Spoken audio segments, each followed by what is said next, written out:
For a long time, philosophy tried to organize the world, to create order, meaning, and logical explanations for everything.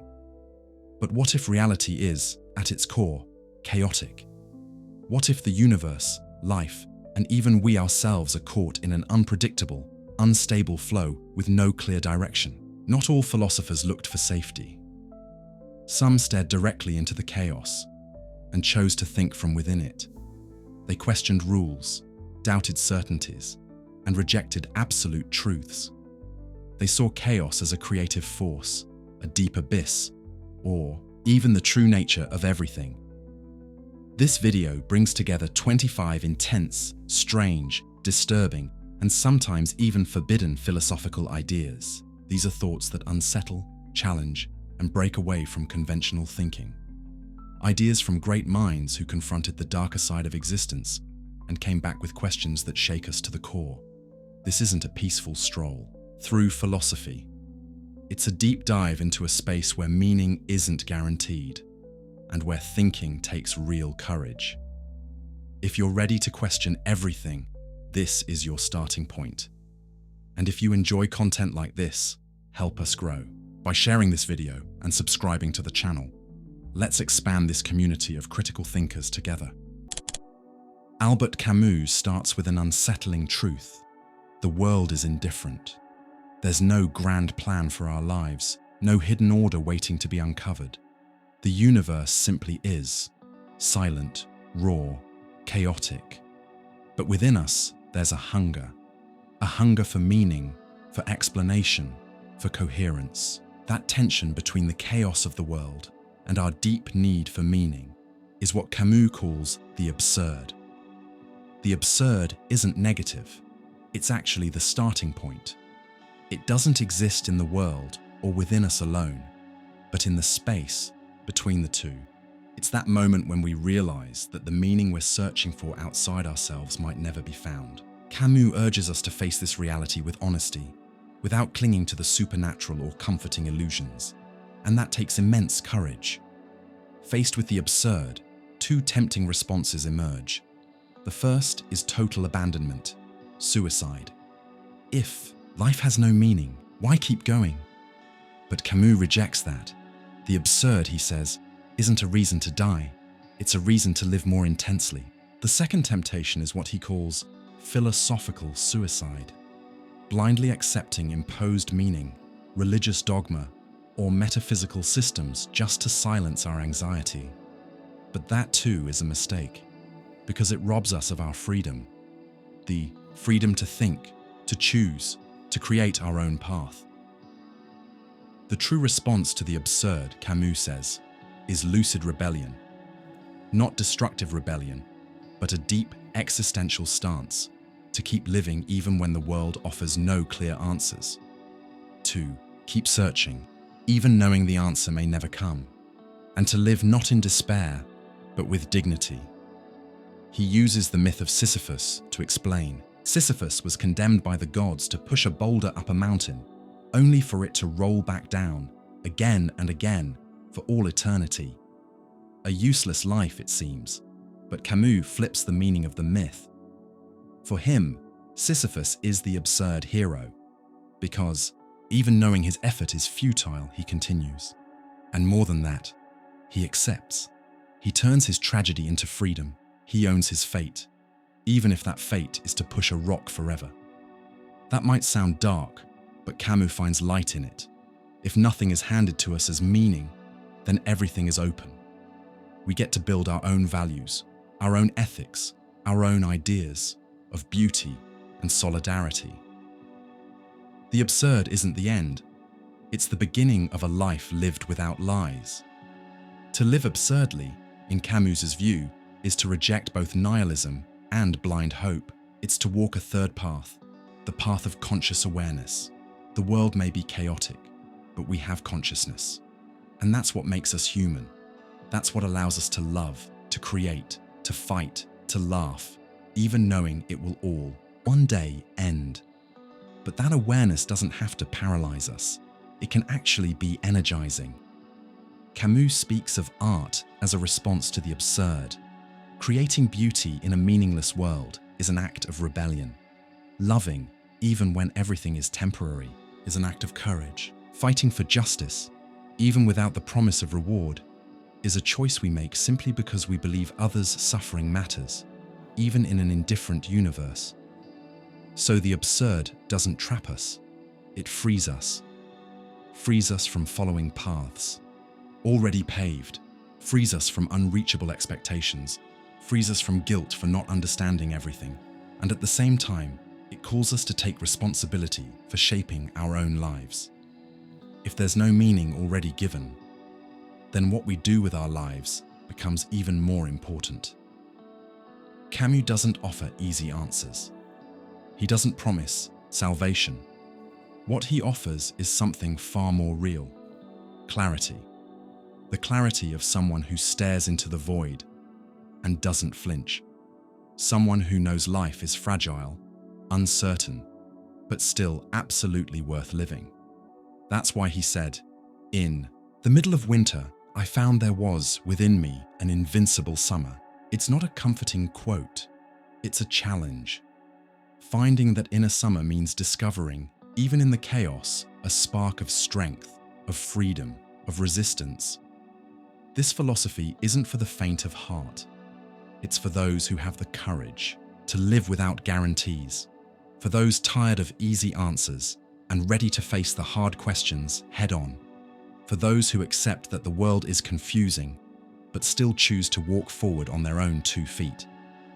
Camus doesn't want you to give up. He wants you to wake up, to realize the absurd isn't a wall, it's a mirror. It shows you who you are when everything around you stops making sense. And in that reflection, you find the chance to reinvent yourself. Maybe the real meaning of life isn't out there, hidden among the stars, or inside you, waiting to be discovered. Maybe meaning is something you build, moment by moment, choice by choice. And that, in the end, is a powerful kind of freedom. Yes, it can be terrifying, but it can also be deeply transformative. Arthur Schopenhauer was one of the darkest, yet also one of the clearest, thinkers in philosophy. To him, the world we see, touch, and experience is just an illusion. A curtain that hides a much deeper, more disturbing, and yes, more chaotic reality. Behind everything, Schopenhauer says, there's a force driving the universe, but that force isn't rational, planned, or aimed at any higher purpose. It simply wants, it pulses, it insists.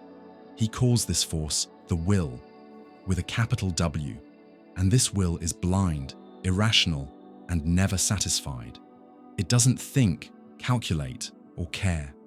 It just expresses itself, everywhere, in nature, in our bodies, in instincts, in human desire. It's behind survival, reproduction, hunger, ambition, competition, violence, even love. To Schopenhauer, all of that is just the will expressing itself. But the will has no plan. It's not trying to get anywhere. It's just constant motion, pure agitation. And that's what makes the world chaotic, because if existence is driven, not by reason but by blind impulse, then there's no direction, no balance, no rest. This will reveals itself in every living being as a drive to keep going, even when that means pain and suffering. That's why we keep wanting more, even when we already have enough. That's why we fight, even though we know we'll die. The will is never satisfied, and that's the real tragedy of life. Schopenhauer saw life as a cruel cycle: desire, suffering, fulfillment, disappointment, new desire. It never ends. Even when we get what we want, a new craving shows up. And when we don't get it, we suffer. So we're always wanting and always suffering. This cycle, to him, defines the human condition. We're not guided by reason. Reason is just a tool, one used by the will. Even the smartest thoughts are often just ways to justify irrational impulses. So, what can we do about it? Most people try to escape, to numb themselves, to deny the truth. But Schopenhauer suggests Something different. Face it. First, we need to accept that the world isn't fair, balanced, or governed by any higher moral order. Nature doesn't care. Suffering isn't a mistake, it's built into life. That may sound brutal, but there's a strange kind of honesty in it. It frees us from the illusion that everything will magically work out.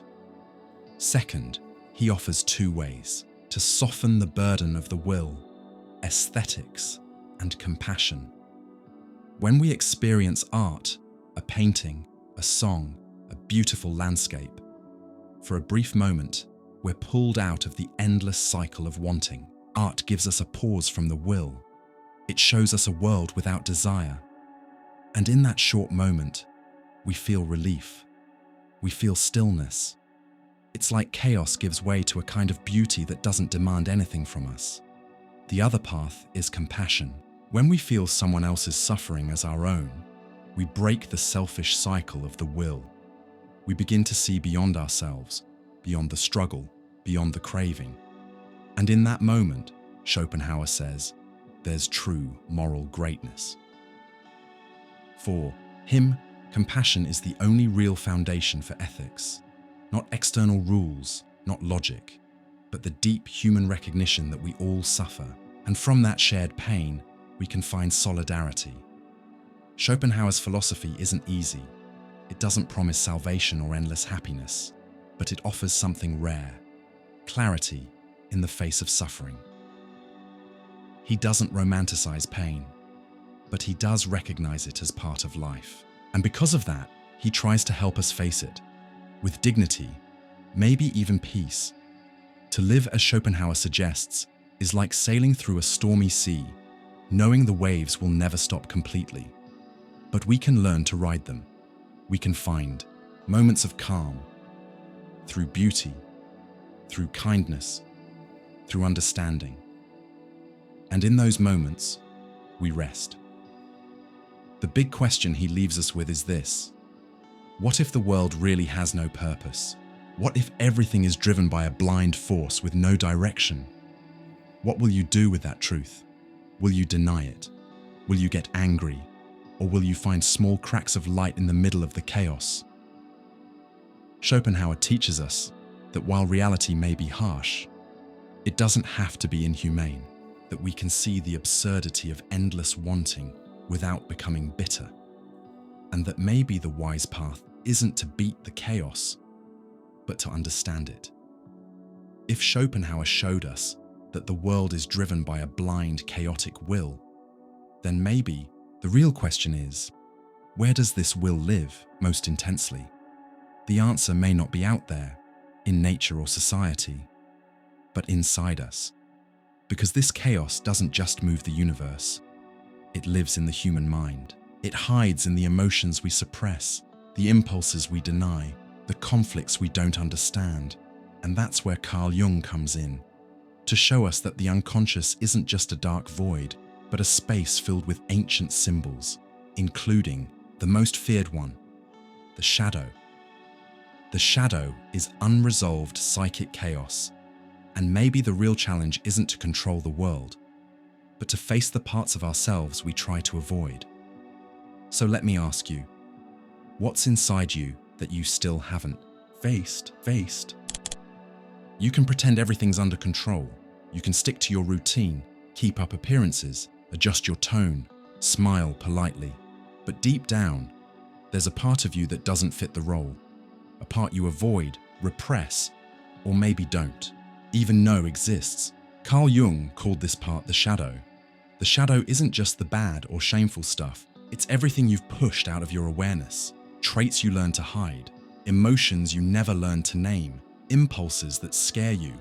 And the more you ignore it, the stronger it becomes. Because what isn't integrated turns into chaos. For Jung, the unconscious isn't just a storage room of forgotten memories. It's a living, active force that influences your actions, emotions, and decisions, even when you think you're in control. It's where archetypes live, universal psychological patterns that shape our dreams, myths, and behavior. And among them, the shadow is the most uncomfortable.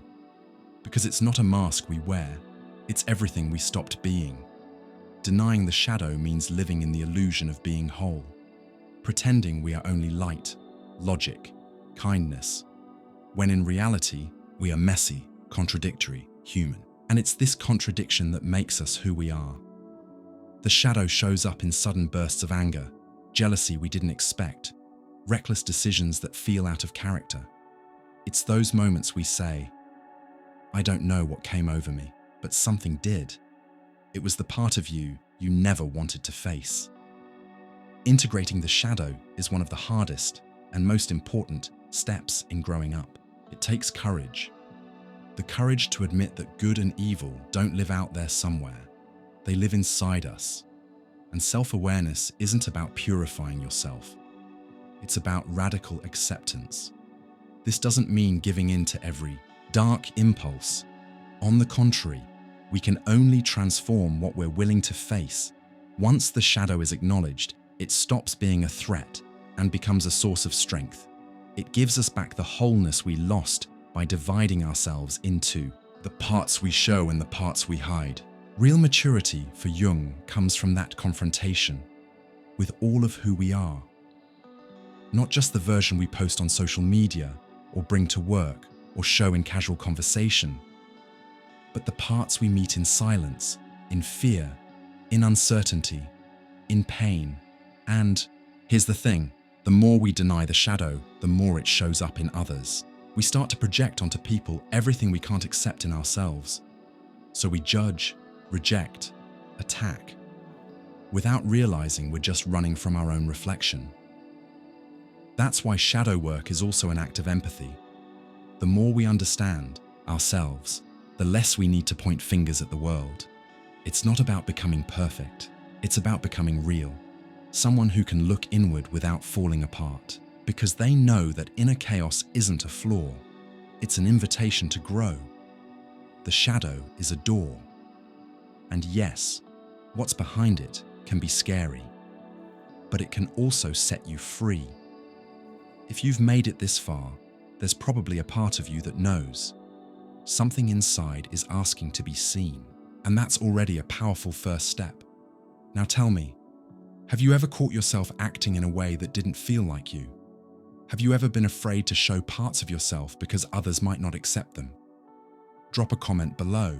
This is a space for reflection, not judgment. And if this message hit home for you, give it a like and subscribe to the channel, because the journey towards self-awareness is long, but you don't have to walk it alone. And if you think the shadow is the final stop, you might need to look deeper, because for Jung, the shadow is only the first layer. There's something even deeper, a raw, instinctive force underneath all the masks, all the archetypes. But here's something strange about the shadow. It doesn't just hide our monsters. Sometimes it hides the best parts of us. Not everything in the shadow is dark. Sometimes it holds our greatest creativity, strength, and originality, trapped by fear, shame, or conditioning.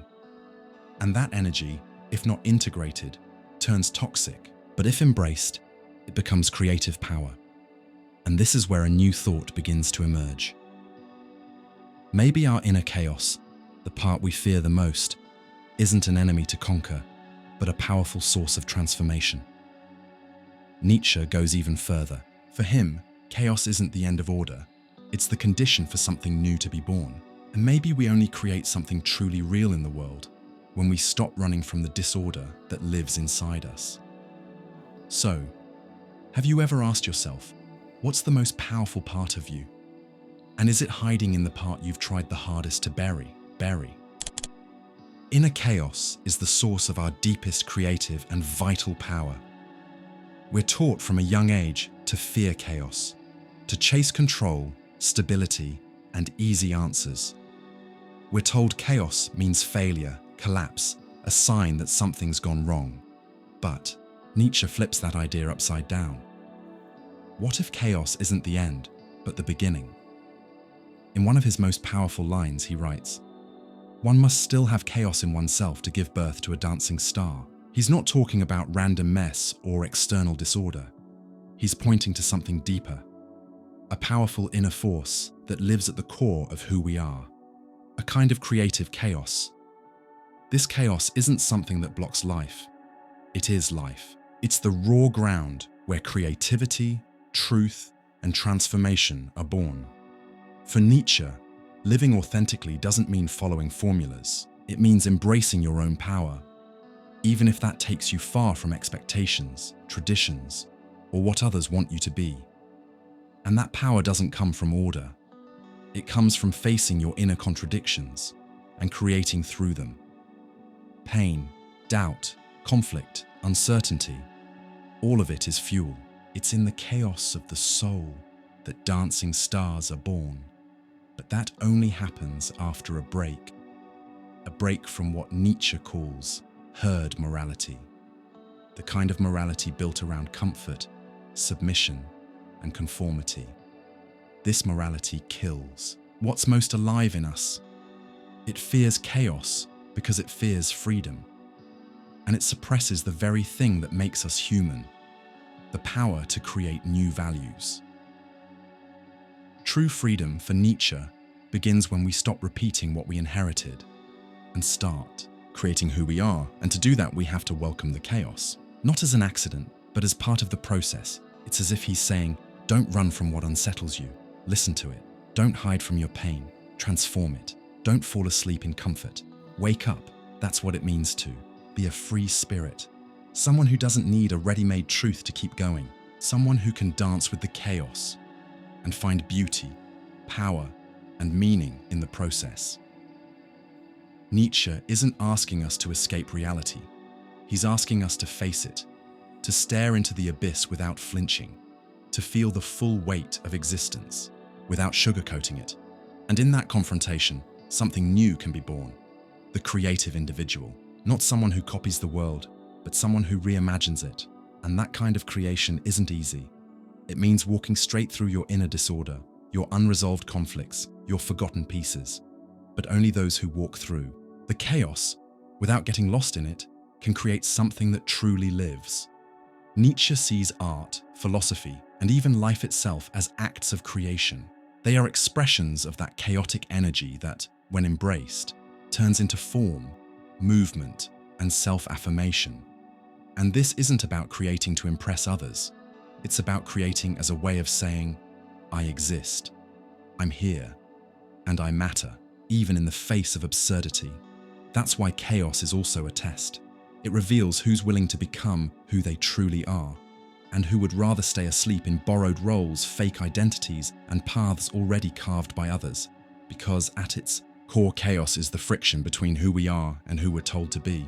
It's the clash between what burns inside us and what the world tells us to silence. And that's exactly why it's so fertile. It shows us where we're stuck and where we might finally break free. Nietzsche doesn't offer a cure for chaos. He offers a way to live with it, to make it a teacher, a forge, a transformation. But to do that, we have to be willing to hear what's coming from within, even if it's messy, unclear, or uncomfortable, because that's where transformation starts. That dancing star.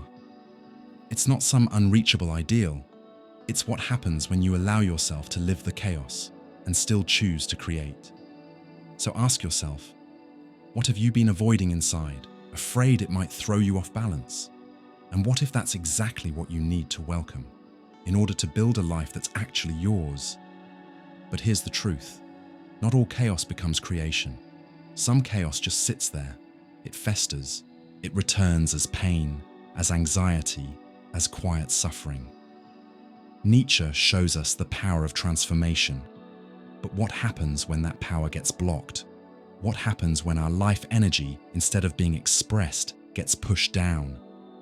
That's where a different kind of thinking becomes essential. Because maybe chaos isn't just something to welcome. Maybe it's something that needs to be decoded, and that's where Freud steps in. To explore a whole other kind of chaos. Not the creative one, but the raw, instinctual, hidden one.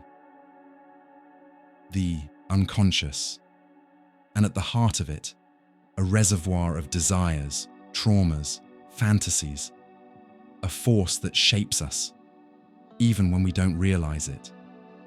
Maybe chaos doesn't just need to be embraced. Maybe it needs to be understood. After Nietzsche showed us chaos as a creative force, a different question arises. What if that inner chaos doesn't find a way out through creativity? What if, instead of being expressed, it gets pushed down? This is where Sigmund Freud steps in. Not to praise chaos, but to investigate it. Freud was a pioneer of the unseen. He dedicated his work to mapping the hidden territories of the human mind, places reason can't reach, but that shape who we are more than we realize. And in that deep dive, he discovered a raw, instinctive, and chaotic force pulsing beneath our awareness, the id. The id, according to Freud, is the most primitive part of our psyche. It's where our desires live, our impulses, our basic instincts. It doesn't wait. It doesn't care about rules or morals. It just wants, and it wants now. Think of it like an engine that's always running, fueled by urges for pleasure, aggression, hunger, sex, rage, and fantasy. That energy is powerful, but wild. It's pure, untamed chaos from within. That's why it has to be managed. And the part of the mind that does that job is the ego, the one that deals with reality, plans, makes decisions, and tries to keep things under control. The ego balances the wants of the ID, the demands of the outside world, and the voice of the superego, our internalized sense of morality and guilt. But that balance is never perfect. The ego lives in constant tension, always working to stop the chaos of the id from spilling over. And when that chaos is pushed down too hard, it doesn't just disappear, it shows up somewhere else. That's where symptoms come from.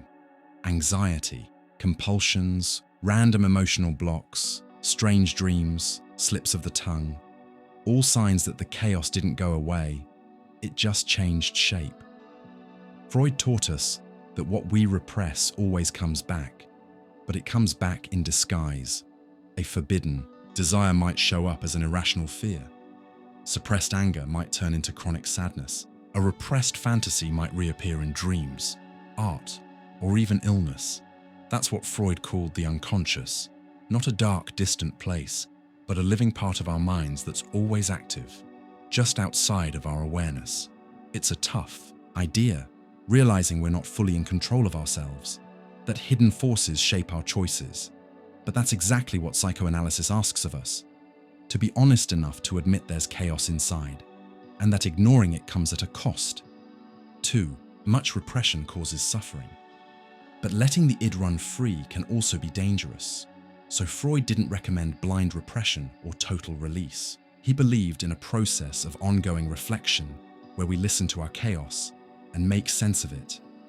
That's what therapy is for in his view, a space where chaos can be seen, named, understood, where raw instinct becomes language, where a symptom can turn into self-awareness. Psychoanalysis doesn't eliminate chaos. It gives it form. It lets it speak, without letting it take over. In that sense, Freud wasn't an enemy of instinct. He was a translator. He knew the id holds energy, but that energy needs a healthy outlet, or it'll tear us apart from the inside. That's why Freud paid so much attention to dreams, slips, and desires. Because those are the ways the unconscious talks to us. And if we learn to listen, we can start to work with the chaos, instead of being run by it.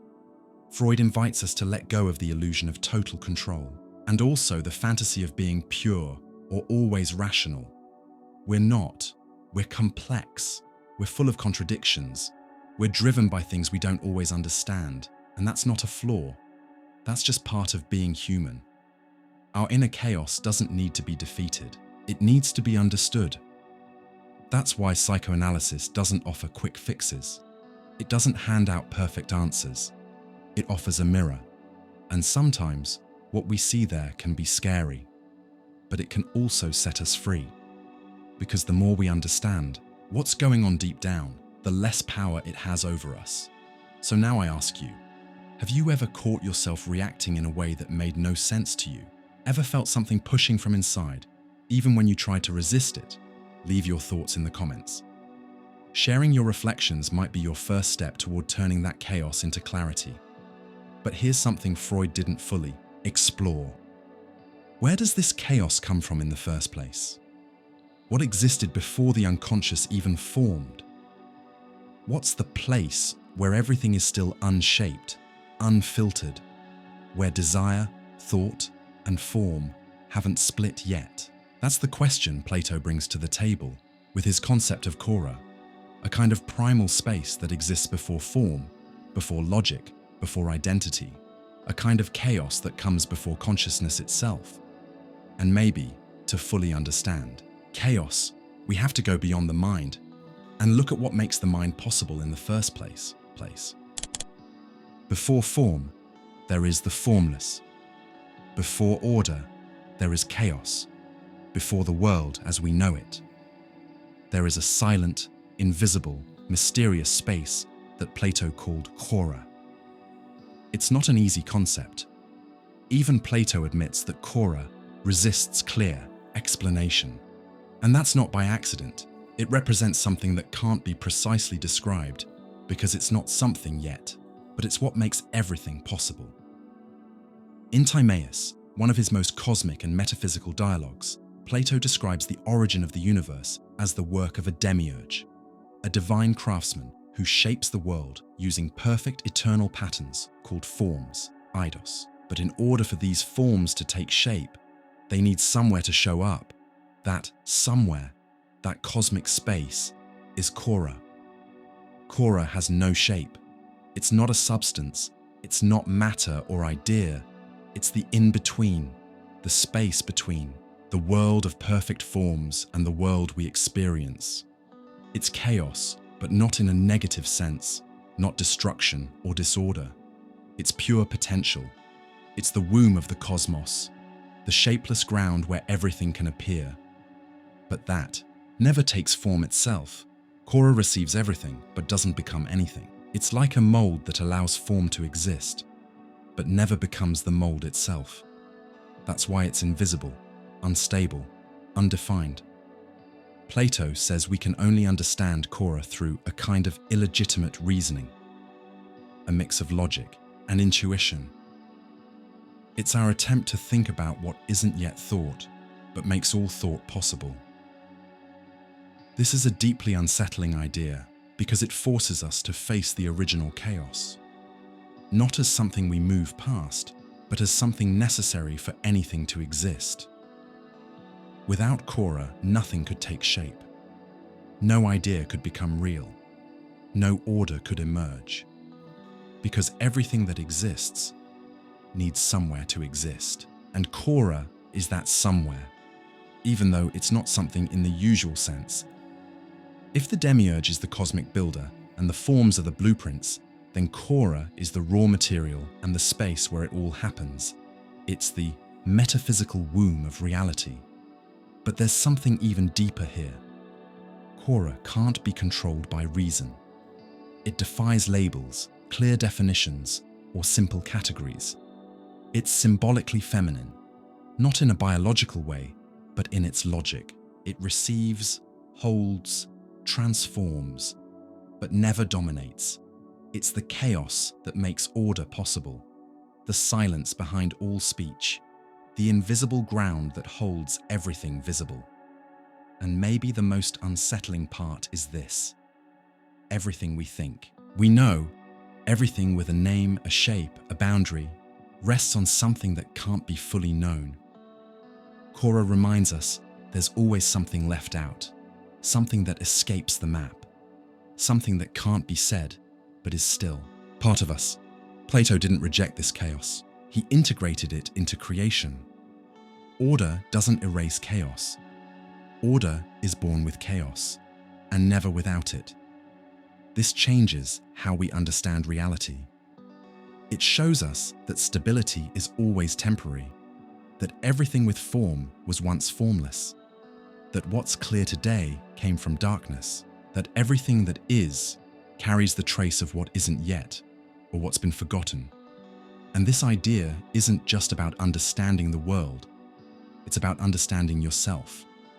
There's a kora inside each of us, a shapeless, chaotic space before personality, before language, before identity, that shapes our thoughts, desires, and emotions, before we were named, before we had roles. There was this space, and maybe it's still there. Maybe that silent chaos still lives in us and is the foundation for who we're becoming. To deny that space is to live in the illusion of fixed form. To accept it is to embrace our fragility, our fluidity, our endless potential for transformation. Because if everything comes from kora, then nothing is locked in forever. Not the world, not us. Have you ever felt like there's something inside you that has no name, but moves everything? Have you ever sensed a quiet place within where things just form? But if kora is the place of primordial chaos, and the demiurge is the one who gives that chaos shape, what happens when there is no demiurge? What happens when there's no eternal model, no fixed blueprint, no guaranteed order? That's when we meet a new kind of chaos, not the one before creation, but the one that stays as the cost and the condition of radical freedom. With Sartre, chaos is no longer just a background. It becomes the foundation of human existence, and with it comes a new kind of vertigo, the realization that we must invent everything, from nothing. Some philosophers say chaos lies at the beginning of everything. Others say it lives deep in our unconscious or in the structure of the universe. Jean-Paul Sartre takes it even further. Chaos is the very core of what it means to be human. There's no script, no built-in purpose, no fixed nature telling you who you're supposed to be. For Sartre, we are condemned to be free. That's one of the most powerful and most misunderstood ideas in existentialist philosophy, because it doesn't celebrate freedom as something easy, inspiring, or uplifting. It means you have no choice but to choose. This kind of freedom is radical because it comes from a void of meaning, of certainty, of any structure that says, this is the way. There's no map, no destiny handed to you, no God, no essence, no set plan telling you who to become. You have to invent all of it from scratch. And that nothingness is the real chaos. Not a noisy kind of chaos, but a quiet, existential one, the chaos of being alive without a manual. Sartre says existence comes before essence, meaning we exist first, and then we define what we are. That's a huge reversal. For a long time, people believed humans were born with a fixed essence, a soul, a nature, a built-in identity. But Sartre says none of that exists. You are what you do with your freedom. That idea is powerful and terrifying, because with that freedom comes full responsibility. If everything depends on you, then there are no excuses. You can be anything, but every choice you make closes off other possibilities, and no choice is neutral. Every decision says something about what kind of human being you think it's okay to be. That's why Sartre says we're responsible not just for ourselves, but for all of humanity. Because every time we choose, we set an example. To choose cowardice is to say cowardice is valid. To choose freedom is to show that freedom is possible, even in chaos. That's the most intense ethical side of Sartre's thought. He doesn't offer comfort. He offers courage. The courage to live in a world where nothing is handed to you, where life is open-ended, fragile, unpredictable, and deeply human. But this freedom comes with something else. Anguish. Anguish shows up when we realize we're alone with our biggest decisions, and no one can make them for us. That's why so many people run from their freedom. They pretend they have no choice. They say life is just the way it is. They blame society, upbringing, past trauma. Sartre calls this bad faith. Bad faith is the lie we tell ourselves to avoid the pain of freedom. It's when we say, I can't, but really mean I won't. It's when we act like we are our job title, our social role, or our habits, instead of seeing that we're always becoming something new. Bad faith feels safer, but it costs us our authenticity. You might look stable on the outside, but inside, you'll feel like a fake. Sartre offers the opposite: tragic authenticity, owning your freedom even when it hurts, even when it isolates you, even when there's no guarantee it will work out. Because freedom includes failing. It includes getting it wrong. It means facing the consequences of everything you did and everything you didn't do. But in that mess, in that pain, in that honesty, is the only way to live fully human, with depth, with integrity, with presence. Existential chaos isn't a bug in the system. It is the system. It's the ground we build our lives on. And here's the twist: if everything is a choice, then not choosing is also a choice. Going on autopilot, hiding in routines, copying everyone else, that too is a decision. It's just a way to avoid the dizzying weight of being truly free. So the question is, what kind of life do you want to stand for? Now tell me, have you ever caught yourself doing something just because it was expected? Ever felt the weight of choosing a path? Knowing others would be left behind? Leave a comment. This is a space for reflection, not judgment. And if this content made you think, hit the like button and subscribe. This channel isn't about easy answers. It's about honest questions. But maybe there's one more question hanging in the air. If we're this free, why do we still feel trapped? Trapped in patterns, systems, invisible structures that shape everything we see and do. Maybe, just maybe, we were already organizing chaos from the moment we started thinking. Immanuel Kant thought so. For him, chaos isn't outside of us. It's the way the world would be without the human mind shaping it. And maybe, without the structures of thought, we wouldn't even be able to experience reality at all. But what if chaos is the actual foundation of reality? Not existential or psychological chaos, but a deep, raw kind of chaos that exists before any experience, hidden beneath everything we call reality. For Immanuel Kant, the world as we perceive it isn't the world as it truly is. It's the world as it appears, after it's filtered through the structure of the human mind. And without those filters, without the mental frameworks that organize what we see, hear, and feel, all that would be left is raw, shapeless, incomprehensible chaos. Kant calls this unknowable, pre-structured world the noumenon. And for us, the noumenon is inaccessible. Not because we lack information, but because our own minds make it impossible to reach directly. We only ever know the phenomenon, the world as it appears to us through the built-in categories of our reason. Time, space, causality, quantity, quality. These aren't out there in the world. They're inside us. They're mental structures we automatically apply to every experience. It's like the human mind is a lens that shapes whatever comes in from outside. And without that lens, everything would just be chaos. Imagine a stream of disconnected sensations, colors with no form, sounds with no rhythm, touches with no consistency. That's the state of reality without our ability to structure it. Kant literally says, thoughts without content are empty. Intuitions without concepts are blind. In other words, our perceptions need reason to make sense, and reason needs experience to have anything to work with. Without both working together, everything falls apart into confusion. What Kant is telling us is almost dizzying.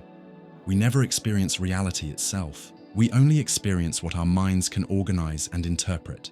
And that means the world, in its true, raw essence, might be complete noumenal chaos, invisible, unreachable, but always there, in the background of everything we know.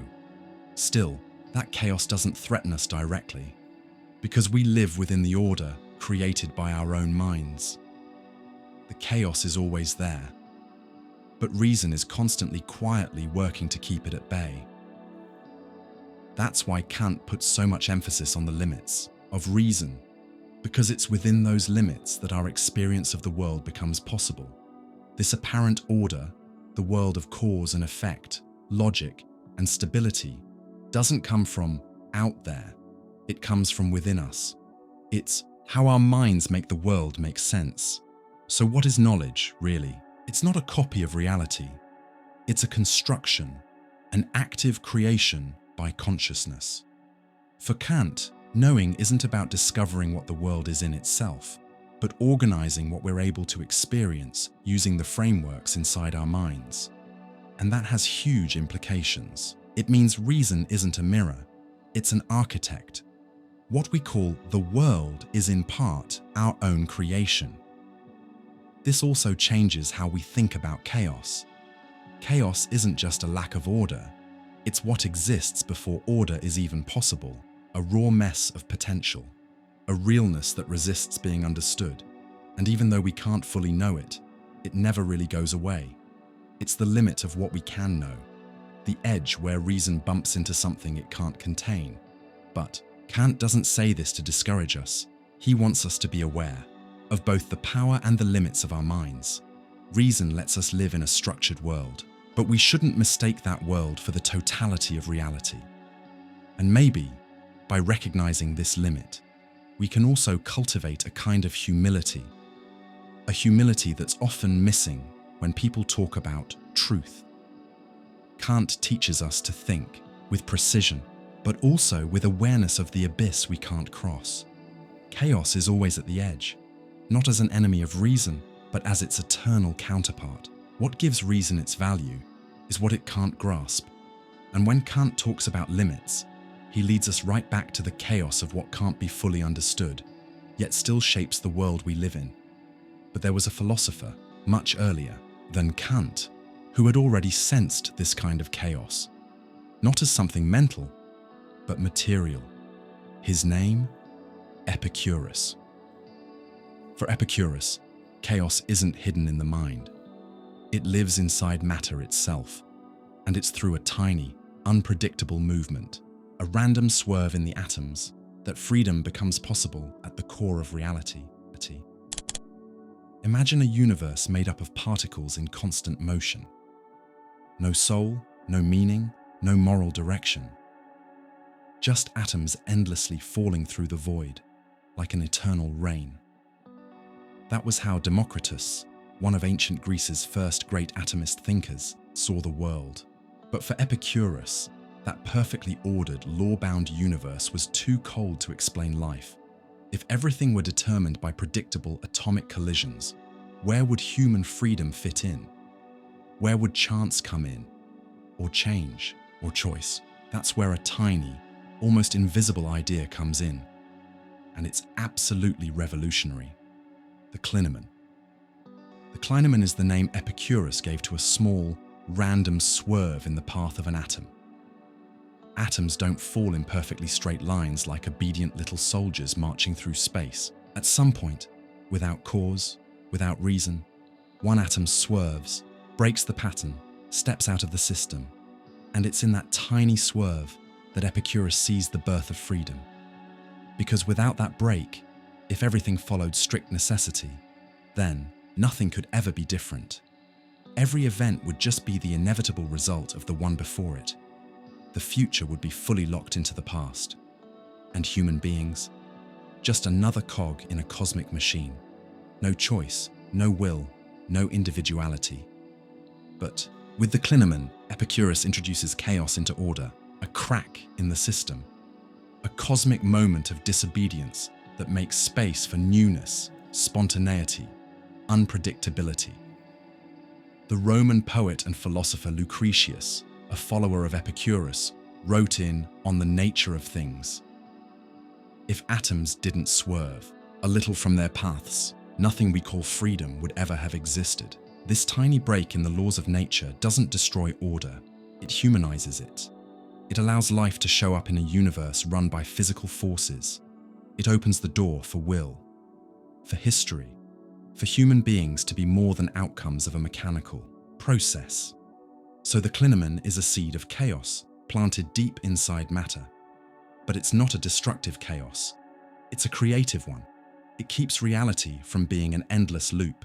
And this idea doesn't just apply to physics, it's a metaphor for life. How many times have you found yourself walking a predictable path, only for one small thing to change everything?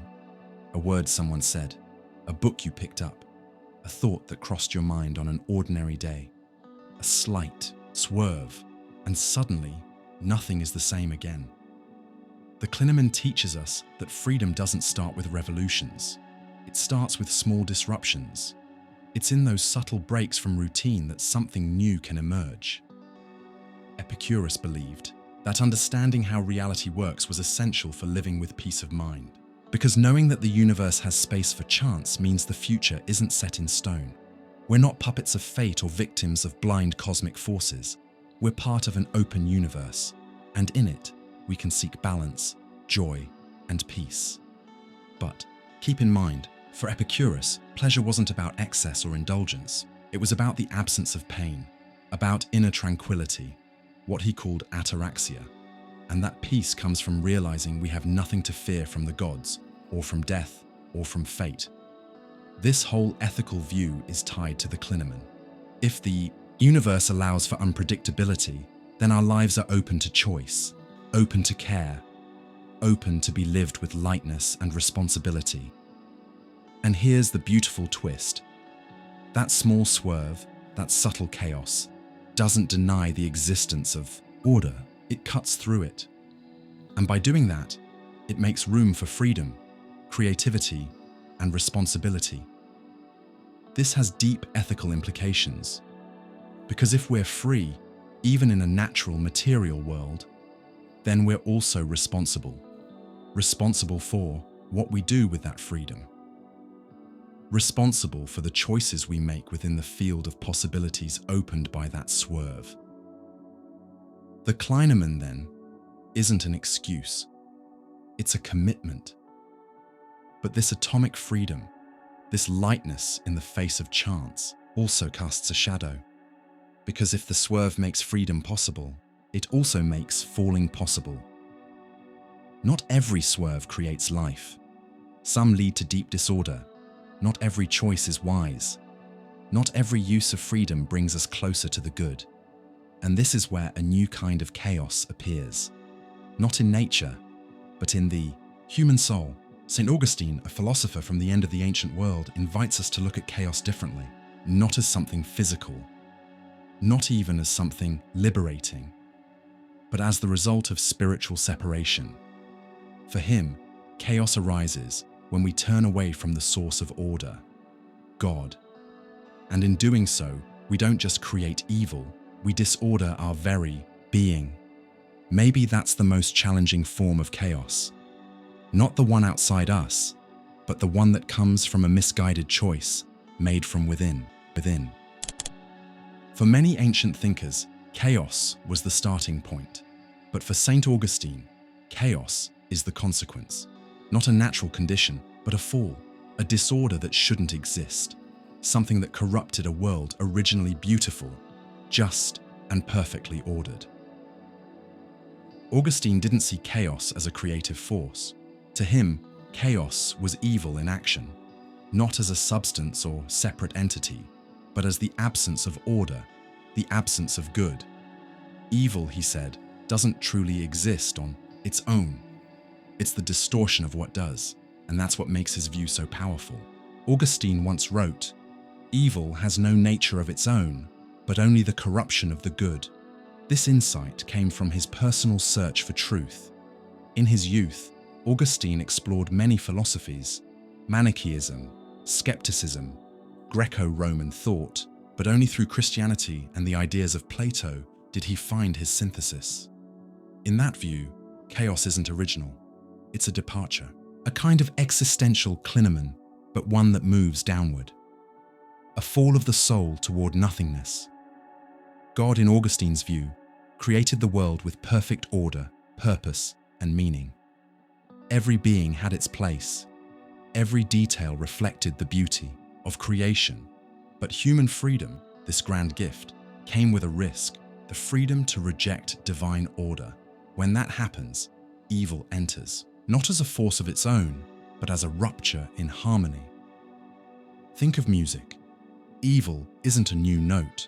It's a note out of tune, a sound that breaks the rhythm, that ruins the melody. This disorder affects everything: the individual, society, even the cosmos. The soul, when it turns away from the highest good, falls inward, becomes fragmented, and loses itself. And that fall isn't just moral, it's ontological, a loss of being. Augustine said the farther we move from God, the less we are. Because God is full being, absolute, incorruptible, the source of all light and truth. Rejecting him isn't just sin, it's a form of self-denial. It's diving into the void, into error, into illusion. It's creating chaos inside the soul.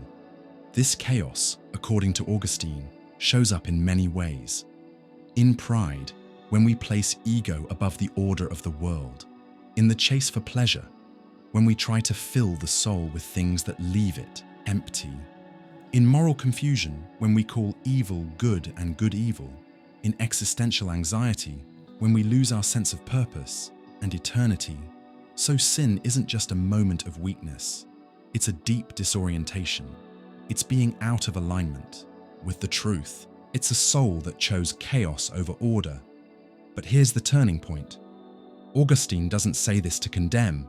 He says it to wake us up, because for him, any soul that falls can also rise. Conversion is the path back to order. It's the reconnection of being to its source. It's as if the world and each person lives in a kind of inner exile, and the spiritual journey is the way back home. Augustine knew this firsthand. His famous book Confessions is the story of this struggle. Years of restless searching, empty pleasures, intellectual pride, until, through grace, he finally looked upward, and in that moment, he found God within. As he wrote, "Late have I loved you, beauty so old and so new, late have I loved you, and behold, you were within me, and I was outside." That line is a dive straight into the human soul. It shows us how chaos often comes from running away from ourselves, from searching outward for something that can only be ordered from within, from rejecting the truth, not because it's hidden, but because it asks for humility. So chaos isn't just disorganization, it's resistance to what is true, and only truth can restore order. Now let me ask you, have you ever felt disconnected from something deeper inside you? Ever experienced a moment of falling, not outwardly, but inwardly? Share it in the comments. And if this content resonated with you, subscribe to the channel. Here, we don't run from chaos.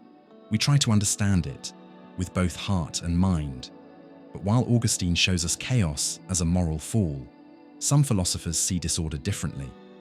Not as a mistake, but as the engine of becoming. With Hegel, disorder is no longer a deviation. It becomes necessary for reality to evolve. Through tension, conflict, and negation, history moves toward higher forms of truth. And maybe, just maybe, chaos doesn't need to be erased, but overcome dialectically. Imagine waking up one day and realizing that everything you thought you knew, time, cause and effect, personal identity, even the idea of a self, might just be a useful illusion. That's the kind of shake-up David Hume invites us into. With the calm of an Enlightenment thinker and the boldness of a radical skeptic, Hume takes a deep dive into the foundations of human knowledge. And what he finds at the bottom isn't stability, it's chaos. For Hume, everything starts with experience. But when you look closely, experience isn't some neat and tidy narrative. It's a stream of disconnected impressions, colors, sounds, smells, sensations, emotions. Everything hits our awareness like a series of raw, fleeting events, without any necessary link between them. When I look inside myself, all I find are passing perceptions. There is no solid self behind those perceptions, no underlying substance tying it all together. There's just flow. We live inside a constant current of phenomena, and we call that reality. But here's where Hume gets really deep and deeply unsettling. We believe there's order in the world, but that order doesn't come from the world. It comes from our minds, or more precisely, from our mind's habit. Take cause and effect. You see fire and you feel heat. It happens a few times, so your brain assumes fire causes heat. But Hume says, all you really experienced was one thing followed by another. The idea that one causes the other. That doesn't come from reason. It comes from repetition and your brain's need to make patterns. And here's the wild part. There's no logical guarantee that the next time will be the same. Will the sun rise tomorrow? Probably, but not because it has to. We just expect it to, because it always has. The human mind hates chaos, so it builds fake connections between events. It invents laws, patterns, identities. But Hume shows us that it's all a mental construct, not a reflection of how the world really works, just a way to manage it. In other words, the reality we experience is a useful fiction. Underneath it all is a swirling storm of raw sensations, a non-stop flood of data with no built-in meaning or structure. Even the idea of a solid, lasting self is called into question. When you say, I think, I feel, or I am, who exactly is doing the thinking? What's holding it all together? For Hume, nothing is. The self is just a mental shortcut. It's the result of our perceptions happening in a sequence. We're not fixed beings. We're a theatre of perceptions, as he put it. This has huge implications, philosophically, emotionally, spiritually. It means that what we call identity is really just an improvised story, a narrative we create so we don't fall into the terrifying unknown of pure chaos. And this is where Hume's philosophy gets deeply human, because everything we lean on for stability, our sense of self, our belief in order, our sense of a structured world, is really just the mind's defense mechanism against the chaos it can't stand. But here's the thing. Hume wasn't hopeless. He wasn't a nihilist. He was a realist. He knew that even if our beliefs are built on shaky ground, they still help us live. We go on. We love. We act. We make plans without needing ultimate certainty. That's why he said, reason is, and ought only to be, the slave of the passions. At the end of the day, we're not guided by logic. We're guided by what we need in order to live. We build systems, tell stories, create meaning, because we need to. Hume helps us think without arrogance, to look at life with a mix of doubt and empathy, to accept that we don't need to prove everything, to still be able to live it. Is order an illusion? Maybe, but it's a useful one, and sometimes that's enough. Still, while Hume pulls apart our faith in objective order, some thinkers went in the opposite direction. They saw progress not in clarity or simplicity, but in the clash between contradictions, in the idea that truth emerges through conflict, that what looks like chaos is actually the engine of reality evolving into something new. That's where Hegel comes in. With Hegel, chaos isn't the absence of logic, it's part of a deeper logic, the dialectic. For Georg Wilhelm Friedrich Hegel, chaos isn't the opposite of reason, it's actually a stage of it. It's part of a larger process, a moment of conflict that may look like disorder, but is actually moving towards something deeper, synthesis. To understand this, we have to shift how we see reality. Hegel believed that reality isn't fixed, static, or given. It's always in motion, constantly evolving, and the engine of that evolution is negativity, conflict, contradiction, the tension between opposites. This is the heart of his philosophy, built on the method of dialectics. In the dialectic, everything starts with a thesis, an idea, a way of being, a structure. Then comes the antithesis, the opposite, the challenger, the thing that disrupts. And out of their clash comes the synthesis. A new state that doesn't erase what came before, but transcends and includes both sides at a higher level. This applies to everything: thought, consciousness, culture, politics, human history. So every crisis, breakdown, or moment of apparent chaos for Hegel is actually a necessary phase in the emergence of something more advanced. Negativity isn't a mistake, it's part of reality. It's what moves everything forward. That's Hegel's revolutionary insight. Chaos isn't blocking reason, it's how reason expresses itself. Nothing stays the same forever. Everything becomes, and in that process of becoming, the world goes through chaos, conflict, symbolic death, but each death holds the seed of a new beginning. That's why Hegel saw history not as a messy series of random events, but as a rational process, one that moves toward greater and greater freedom. So human history isn't just a pile of chaos, it's a dialectical spiral, where each moment of disorder is a step toward higher awareness. Pain, war, revolutions, ideological clashes. They might seem purely destructive, but for Hegel, they carry within them the potential for transformation. Negativity isn't the end, it's the bridge.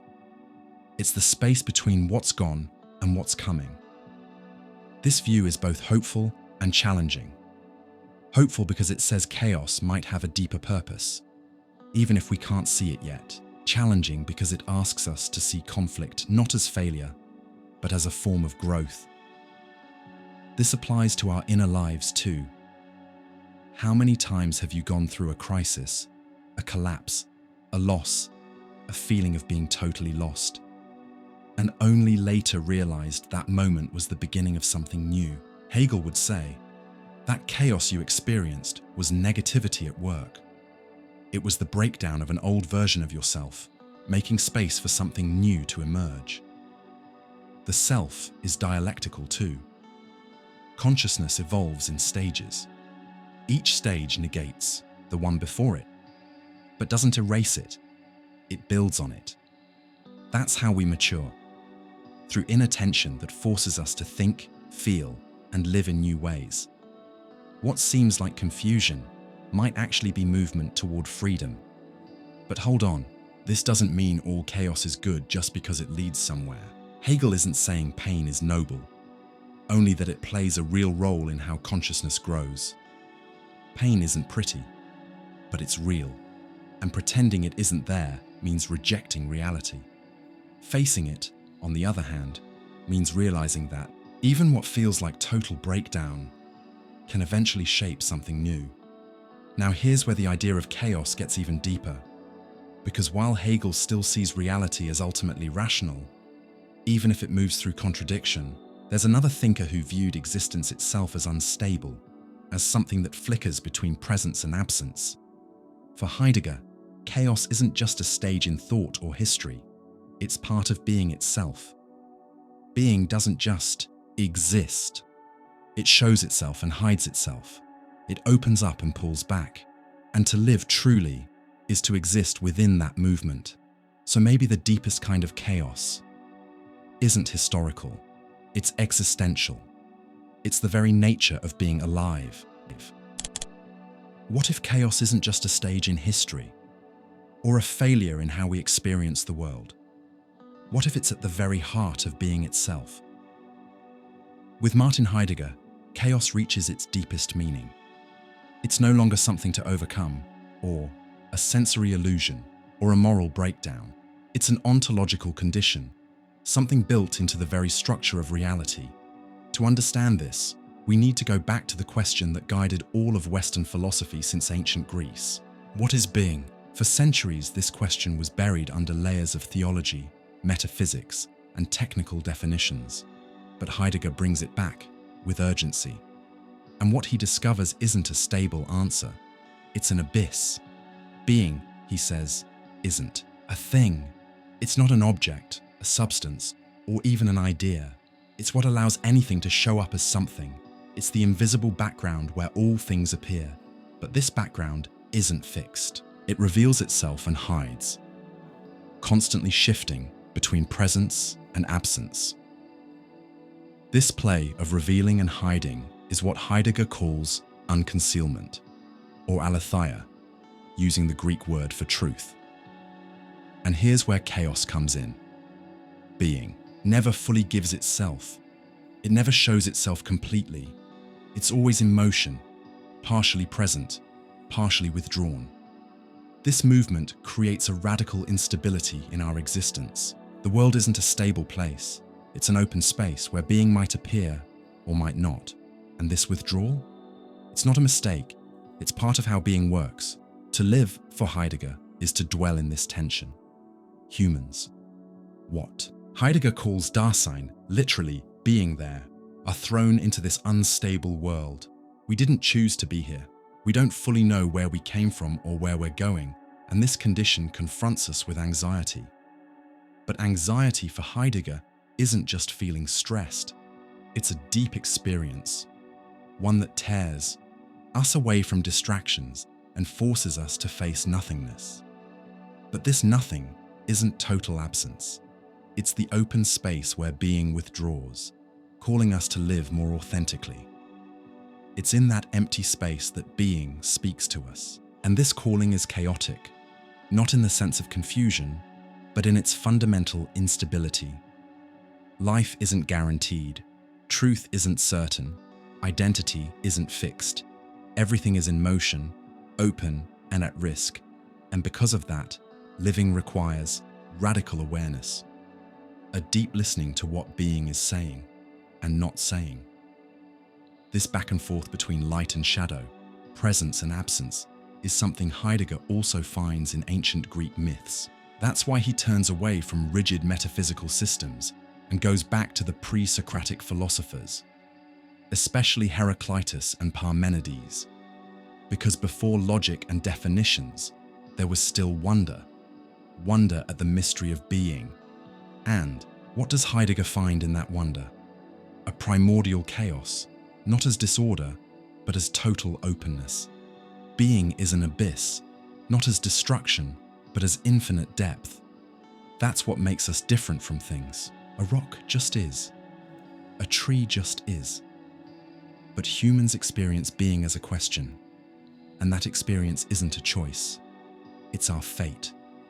We are called to ask, to search, to create space for being to show up, even if we can't fully grasp it.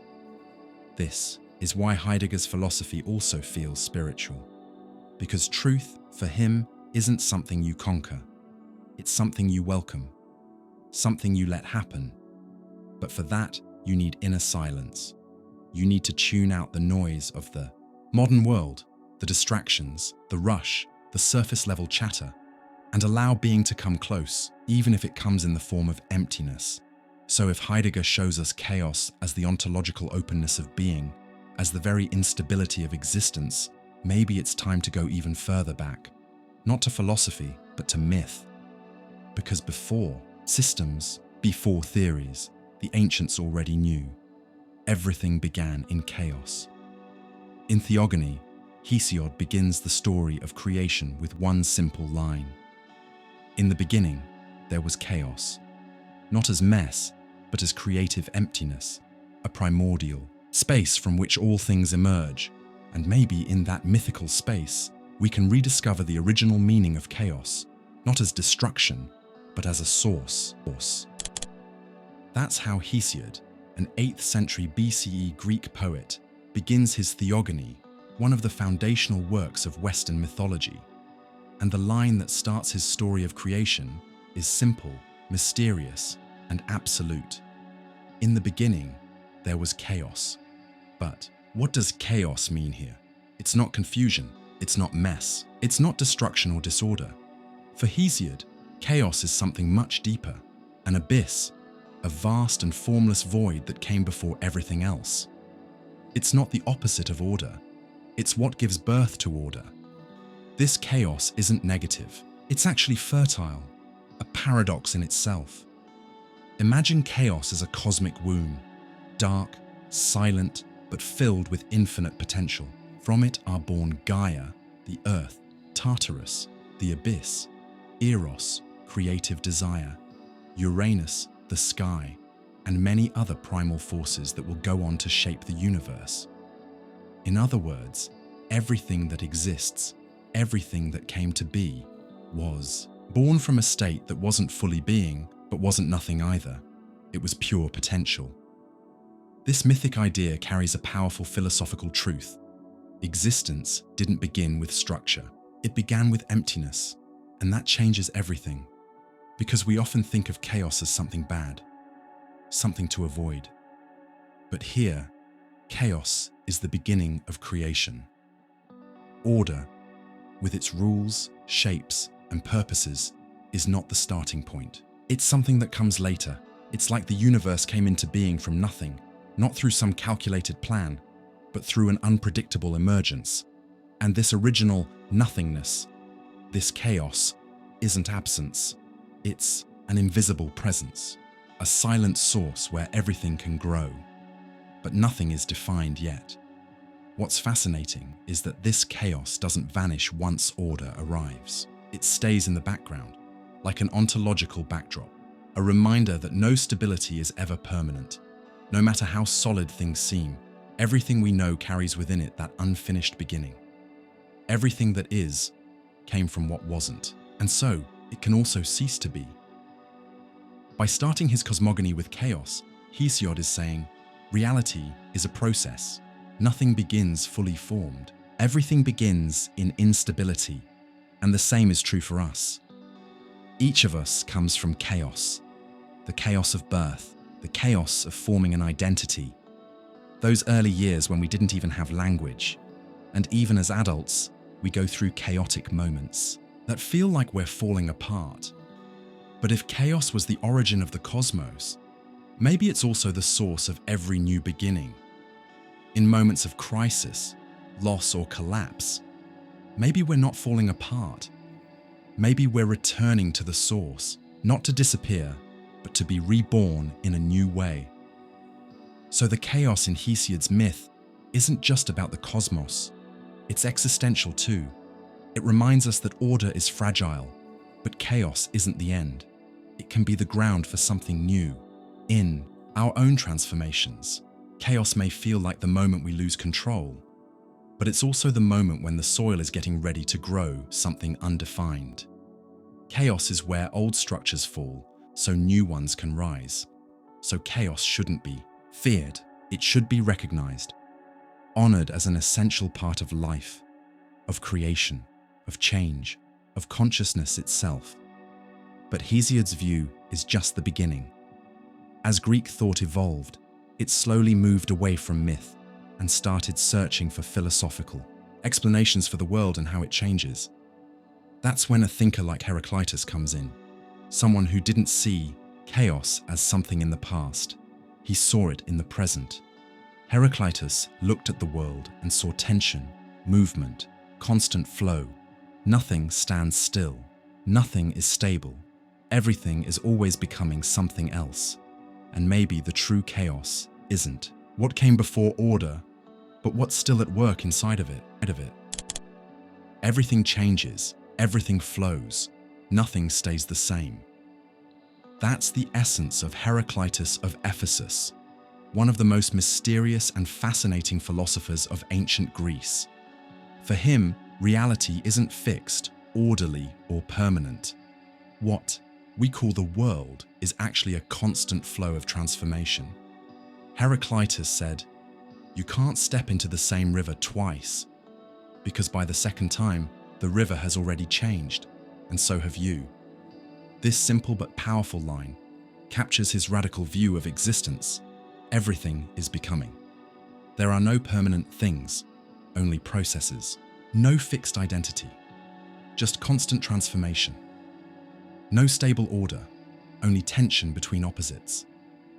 To Heraclitus, reality is chaotic, but not chaotic in the sense of random or messy. It's chaotic because it's always recreating itself. Being is not a solid block. It's a flame, always burning, never the same, always alive, always changing. This view clashes with how most of us try to live. We want safety, control, stability. But Heraclitus says, that's an illusion. The world is made of change, and anyone who tries to hold on to what's fixed or eternal ends up suffering. Accepting the flow isn't easy. It requires letting go. It takes courage to live in a world where nothing lasts. Not pain, not pleasure, not even our own identity. But there's also something freeing about it. Because if everything changes, then anything can change. Nothing is stuck forever. What feels unbearable today might dissolve tomorrow. What seems permanent can shift in an instant. Heraclitus saw reality as a dance of tension. He called it hidden harmony, a deeper order that you can't see on the surface. Conflict is the father of all things, he said.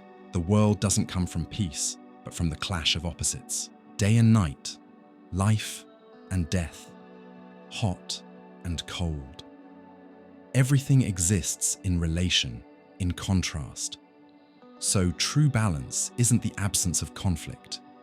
It's the ability to live within the tension, to dwell in the fire where everything is always shifting.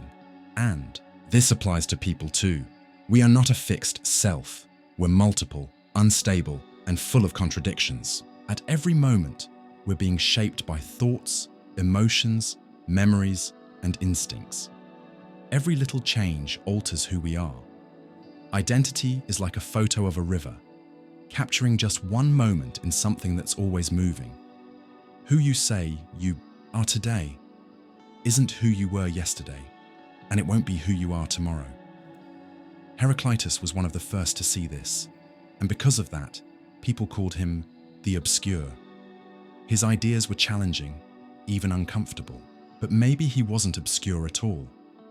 Maybe he was just brutally honest. He saw what most people didn't want to face. That reality is not a solid structure, but a game of endless transformation. And that game has no final destination. It is the movement.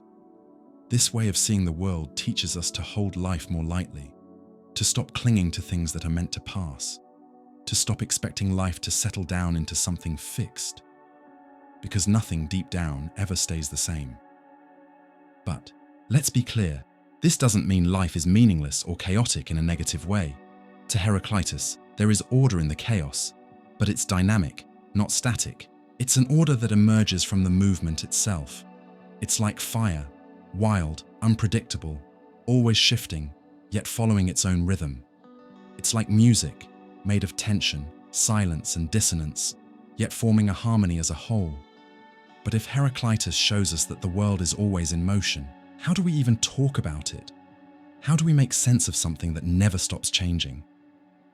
That's where the next philosophical challenge begins. Because if the world is always shifting, then maybe our language has to shift too. But what if language can't keep up? What if every time we try to name what's changing, we freeze it and create an illusion of stability that never really existed? That's the kind of chaos Jacques Derrida explores next. The chaos of meaning, of language, of thought that never settles. And once again, we're left wondering, maybe what we call truth is just our best attempt to organize the unorganizable. So far, we've explored chaos in being, in the world, in history, in origins. But what if chaos lives in something even closer? Something we use every day to make sense of the world? What if language itself is unstable, slippery, fundamentally chaotic? That's the challenge Jacques Derrida brings us. He wasn't trying to destroy philosophy. He was showing that from the very beginning, it's built on cracks, on gaps, on absences. And no absence is more silent or more powerful than the absence of fixed meaning. At the center of Derrida's thought is the concept of difference, a word he created by blending difference and deferral. What does it mean? That meaning is never exactly where you think it is. Every word only makes sense in relation to other words, and those other words rely on other words, and on it goes, a chain without a clear beginning or end. You think you know what love means, but to understand love, you need desire, lack, connection, freedom. And those words, they open more doors, and more, the meaning slips away. Derrida shows that language doesn't reflect reality. It doesn't capture things exactly as they are. Instead, it creates networks of meaning, where the center is constantly shifting. Meaning is always being delayed, deferred, moved, pushed forward again. It never fully arrives. It never fully settles. And that's not a flaw. It's how language works. And that changes everything. Because if our thoughts are rooted in language, then our thoughts are unstable too. Philosophy, science, religion, politics, all these massive structures we live by, they're built on words. And if language is fluid, then those structures are too. This is what Derrida calls deconstruction. But don't confuse it with destruction. To deconstruct is to expose the cracks, to show that what seemed solid is actually built on shifting differences, temporary meanings, and gaps in understanding. It's like reality is a text that's always being rewritten, and every time you read it, something changes. This kind of chaos isn't loud like an earthquake. It's deeper. It's chaos at the core of meaning itself. That's why Derrida says, there is nothing outside the text. Not because everything is fiction, but because everything we understand passes through language. And language is never neutral, never total, never pure. Every time you say, this means that, there's a little bit of space, a pause, a sliver where meaning wobbles, uncomfortable, sure, but also freeing. Because if meaning isn't fixed, then we're not stuck with just one interpretation, not trapped in one truth, not limited to one way of thinking. The instability of meaning makes room for plurality, for difference, for reimagining, but that takes maturity. It means learning to live with incompleteness, accepting that there's always something that escapes us, something that doesn't fit neatly into a concept or a sentence. And in what escapes, we find the real. Not some absolute real, but the kind of real that resists being pinned down. Derrida teaches us to listen to the silences between words, to notice the tension in naming things, to live with more humility toward language. The word peace can carry violence. The word justice can hide exclusion. The word I can be a trap. To deconstruct isn't to deny, it's to open up the text of reality and look at what was hiding underneath. Now let me ask you, have you ever said something and been totally misunderstood? Have you ever felt the weight of a word, how it meant more than it seemed? If that hits close to home, subscribe to the channel. Here, we don't just think with words, we think against them too. But Derrida leaves us with one more question. If everything is text, if everything is language, what holds up our sense of self? What lets us exist as people, not just floating signs in an endless system? That's where Felix Guattari comes in. For him, chaos isn't just in language, it's in the very way we become who we are. And in that space where chaos and meaning collide, where the self is formed through tension, not given at birth, we find the beginning of something called chaosmosis. What if chaos isn't something to be controlled, avoided, or fixed, but the very space where meaning is born? For Felix Guattari, psychoanalyst, philosopher, and collaborator of Gilles Deleuze, chaos isn't a problem, it's the starting point. It's the raw material of subjectivity. Guattari offers a new way to think about how we become who we are. And to do that, he creates a bold new word, chaosmosis, a mix of chaos and osmosis. Chaosmosis is the process where subjectivity forms and transforms within chaos. There's no essence, no fixed center, no permanent self. Who you are is shaped by encounters, friction, emotions, and ruptures, all happening in an unstable space where multiple forces intersect and meaning is never guaranteed. Unlike traditional psychoanalysis, which tries to organize the self around core structures, Guattari believes in the power of crossing through. You're not some isolated I. You're a living network of connections. Connections with words, images, voices, sounds, environments, machines, ideas, bodies. Connections that don't follow a straight line, but create meaning through disorder. Chaos isn't destruction, it's an open field. Guattari says, the subject is not born ready, they are made. And they are made through a process of breakdown and rebuild, noise and clarity, silence and explosion.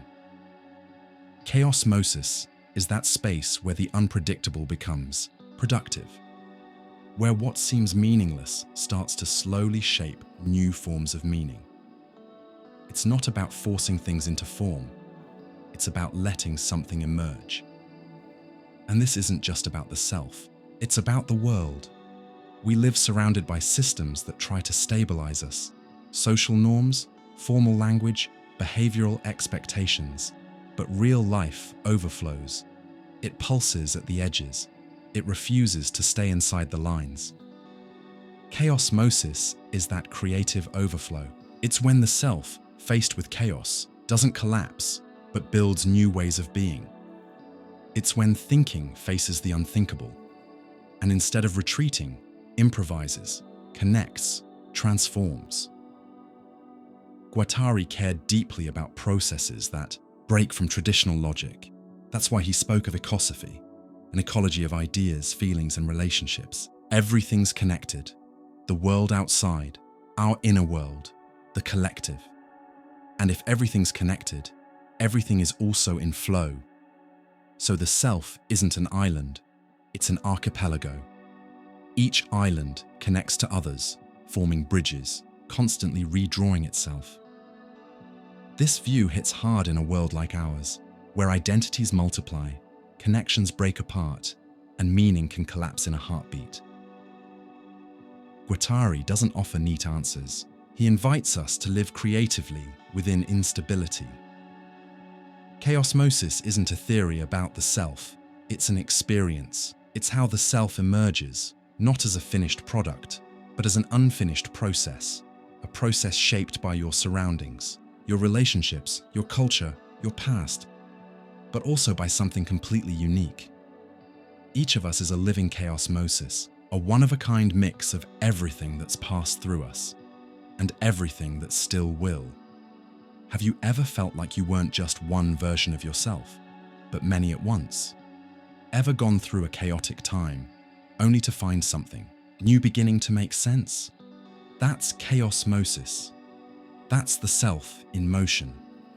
It's chaos, not as destruction, but as the source of the new. Guattari invites us to turn our lives into experiments, and that takes courage. Courage to let go of fixed identities. Courage to accept that we'll never be a finished me. The self is like an open poem. Every moment is a new line, sometimes messy, sometimes beautiful, but always alive. If this idea spoke to you, subscribe to the channel. Here, we don't try to lock down meaning, we dance with it. Here, chaos is welcome. And if Guattari invites us to see the self as something formed through chaos, he and Deleuze take it even further. They say, the entire world, not just the self, is rhizomatic. It doesn't grow like a tree with a clear trunk and roots. It grows like a rhizome, a tangled web of connections, with no center, no hierarchy, no beginning or end. And maybe that's the most powerful image of modern chaos, a world made of endless threads, connecting, disconnecting, constantly reshaping themselves. What if the world isn't like a tree? That's the radical idea put forward by Gilles Deleuze and Félix Guattari. For centuries, Western thought has organized knowledge like a giant tree, with deep roots, a solid trunk, and well-ordered branches. That image has shaped everything from grammar to morality, from politics to science. But for Deleuze and Guattari, that structure is limiting. It builds thought on hierarchies, centers of power, and fixed identities. It blocks the new, it smothers multiplicity. So they propose a different image: the rhizome. A rhizome has no center, no single origin, and no set direction. It grows in all directions, spreads underground, and connects unexpected points. Think grass, potatoes, ginger. You can cut it anywhere, and it keeps growing, forming new links. Rhizomatic thinking is like that. It's not linear, it's not total, it's not closed. It's made of multiplicities, fragments, intensities, encounters. And this multiplicity is chaotic. Not in the sense of destructive disorder, but in the sense of life. It's chaotic because it's unpredictable, changing, untamed. The rhizome is a symbol of creative chaos, an organization that doesn't go top-down, but grows from the inside out through contact, exchange, and relation. This changes everything. It changes how we think about the self, not as a stable I, but as a network of experiences and emotions constantly shifting. It changes how we understand knowledge, not as a straight line, but as leaps, breaks, repetitions, and reinventions. It changes how we relate to the world, not with rigidity, but with openness to the unexpected. The rhizome doesn't follow binary logic. True, false, right, wrong, beginning, end. It's full of escape routes, flows that break control, intersections between things we thought couldn't go together. That's why it embraces chaos, not as a failure, but as fuel. In the rhizome, chaos isn't the end of order. It's what allows new connections, new realities, new ways of being. Think about digital networks. Think about the unpredictable mix of cultures, ideas, and styles. Think about how identities are built today: mixed, fluid, hybrid. That's rhizomatic, and it carries what Deleuze and Guattari call multiplicity. Multiplicity isn't just a lot of parts, it's a quality of being, something that doesn't need unity or a common measure, but still makes sense. In this view, the self isn't a thing. It's an event, something that emerges from the crossing of forces, language, and gestures. You're not a fixed being. You're a constantly shifting territory, and the rhizome is the map of that shift. Deleuze and Guattari invite us to let go of the idea of origins. What matters isn't where it starts, but where it goes, what it connects with, what it becomes. They teach us to think through connections, not definitions, to think inside chaos without needing to reduce it to a tidy system. And this applies to everything. To politics, where revolution doesn't come from the top, but from the edges, the unexpected, the in-between. To art, where creation doesn't follow technique, but grows from chance, openness, and risk. To love, where there's no ideal form, just endless ways to affect and be affected. That's the rhizome. That's chaos becoming creation. Now think about this. Have you ever felt like your life doesn't follow a straight line, but spreads out like a living web of encounters and moments? Have you ever realized that what seemed out of place ended up making the most sense? If so, you've lived the rhizomatic experience, even if you didn't know the word for it. But there's still one big question that all this chaos and multiplicity leaves open. If everything is connecting, if everything is in motion, how does something truly new appear?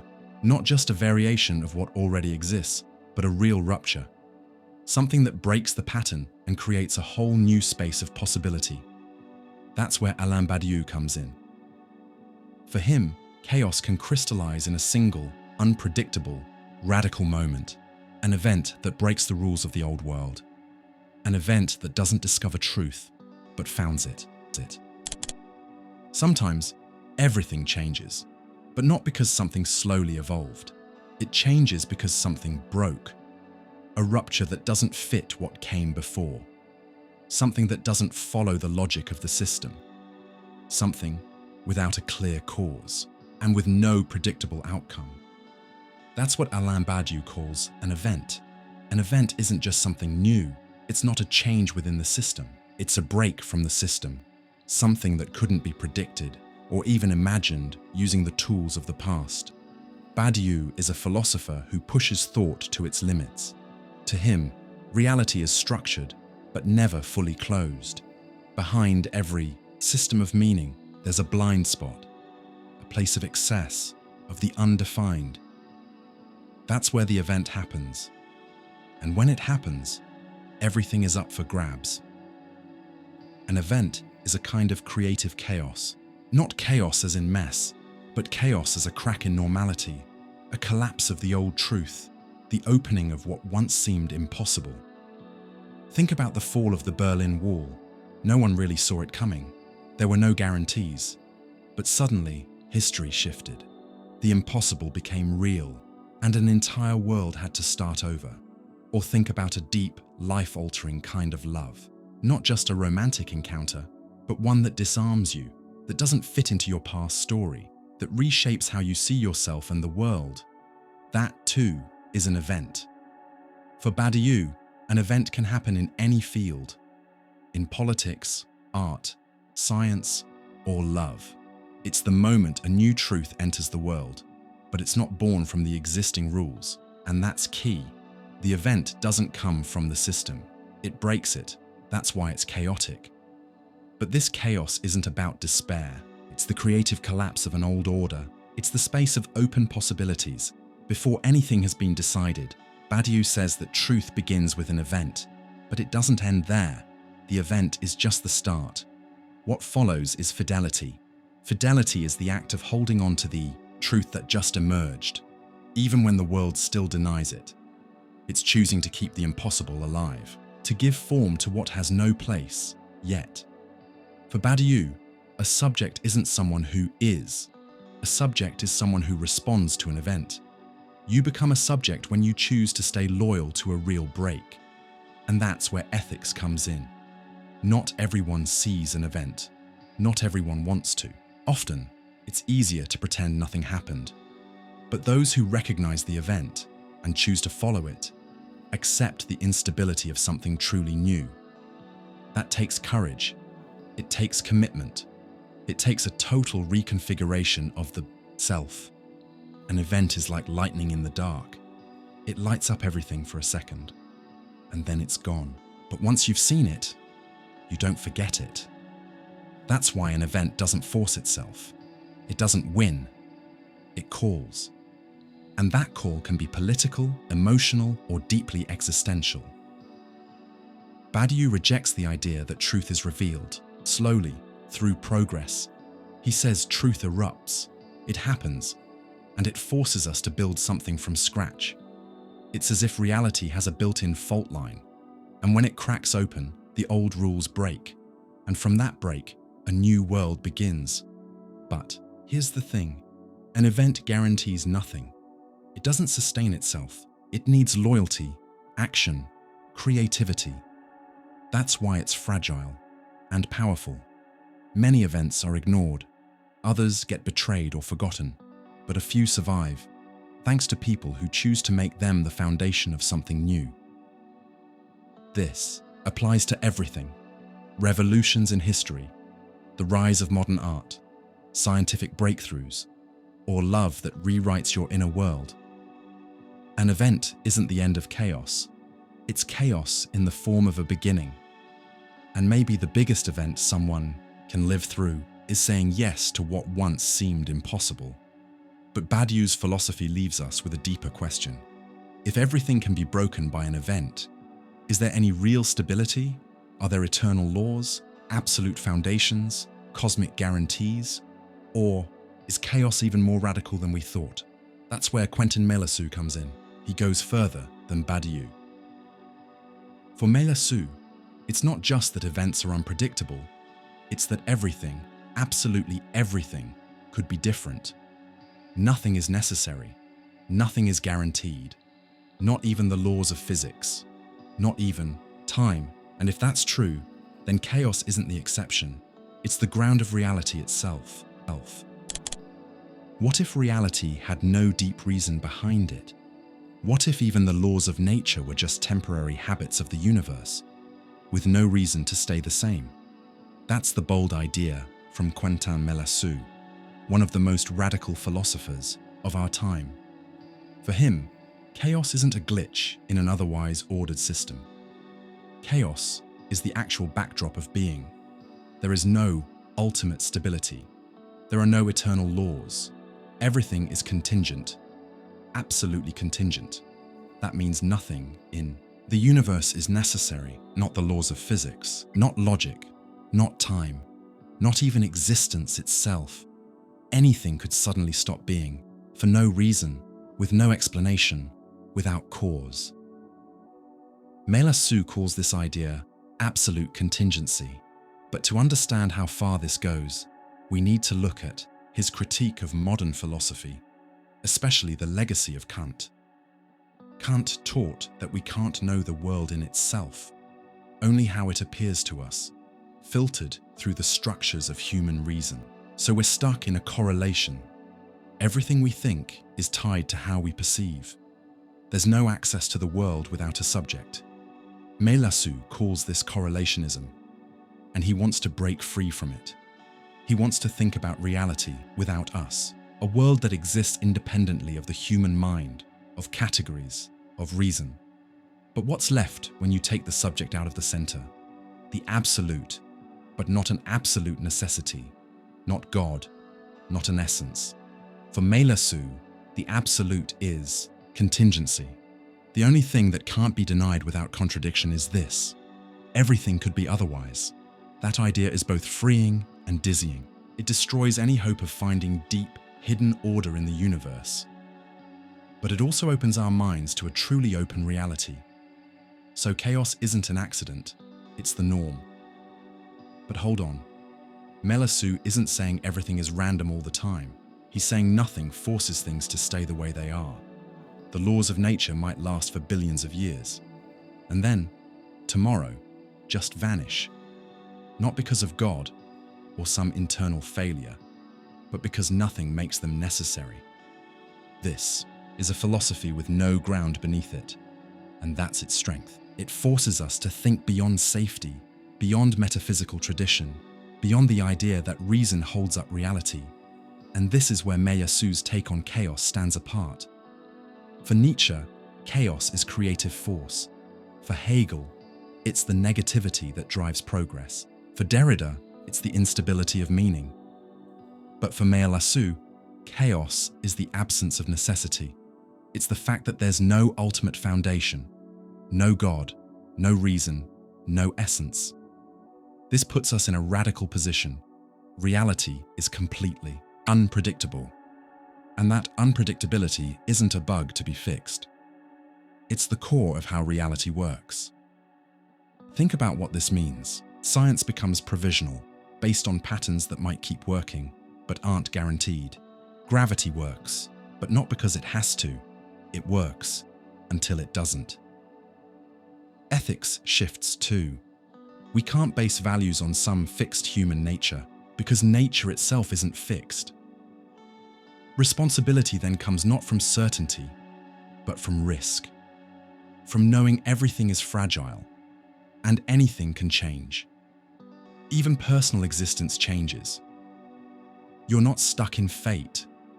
You're not ruled by some hidden structure. You're a being thrown into a world with no guarantees. And it's in that abyss that the freedom to create begins. But let's be clear. Freedom here isn't light or easy. It's heavy. It means making choices with no foundation. Walking without a map. Living with the knowledge that the ground beneath you isn't solid. So here's the big question. How do we keep thinking when anything could change? For Meillassoux, philosophy shouldn't back away from chaos. It should start with it. This is what he calls speculative materialism, an effort to think about a world without the human as the measure of all things. To see the universe as it might be when we're not looking, and in that universe, the only certainty is nothing is necessary. But this radical vision leaves us hanging. If everything is contingent, if nothing is guaranteed, what are we supposed to do with that? This is where a voice from the past steps back into view. Mikhail Bakunin, the anarchist thinker who believed that chaos doesn't just free us, it's necessary to destroy oppressive structures. And maybe, after realizing that nothing is necessary, it's time to ask, what are we going to build with all this radical freedom? When you hear the word chaos, what do you feel? Fear, insecurity, anxiety? For most people, chaos means disorder, violence, collapse. But for Mikhail Bakunin, it meant something completely different. To him, chaos was liberation. Bakunin, one of the most important anarchist thinkers of the 19th century, believed that true freedom only comes when we destroy the authoritarian structures that keep us trapped. And that act of breaking, tearing down, undoing is a moment of chaos. But it's a necessary chaos, a fertile chaos, a revolutionary chaos. Bakunin wrote with the intensity of someone who lived through real uprisings. He took part in revolutions, was thrown in prison, fled regimes, and fought empires. And through all of it, he didn't become bitter. He became convinced that the established order is often just a more sophisticated form of tyranny. To him, the state, the church, the military, private property, all of these are systems of power that shape the world, at the cost of human freedom. That's why he famously said, "The passion for destruction is also a creative passion." That line isn't a call for blind violence. It's a recognition that sometimes things have to break before they can be rebuilt. That liberation requires passing through disorder. Bakunin saw power as something that organizes itself just to hold on to itself. It hides behind morality, law, and progress. But underneath there's control, hierarchy, domination. And that domination doesn't just happen through weapons. It happens in our minds, in our language, in our everyday lives. That's why liberating chaos isn't just political. It's also existential. It's the act of breaking away from what we've been told is normal. It's looking at the system and asking, who does this serve? For Bakunin, freedom can't be granted from above. It has to come from below. It's born from the people, from the desire to live without masters, rulers, or owners. And when that desire wakes up, it brings chaos. But not the chaos of selfishness, the chaos of collective autonomy. It's rebellion against everything that cages us. And that takes courage. Because real freedom is not comfortable. It's uncertain. It's risky. It requires responsibility. But for Bakunin, it's better to live in the uncertainty of chaos than in the false security of submission. Here's the key point. Chaos for him isn't the absence of organization. It's the rejection of imposed organization. Anarchy isn't the end of all structure. It's the chance to build free, horizontal, cooperative ones. It's a rejection of top-down authority and an affirmation of shared power.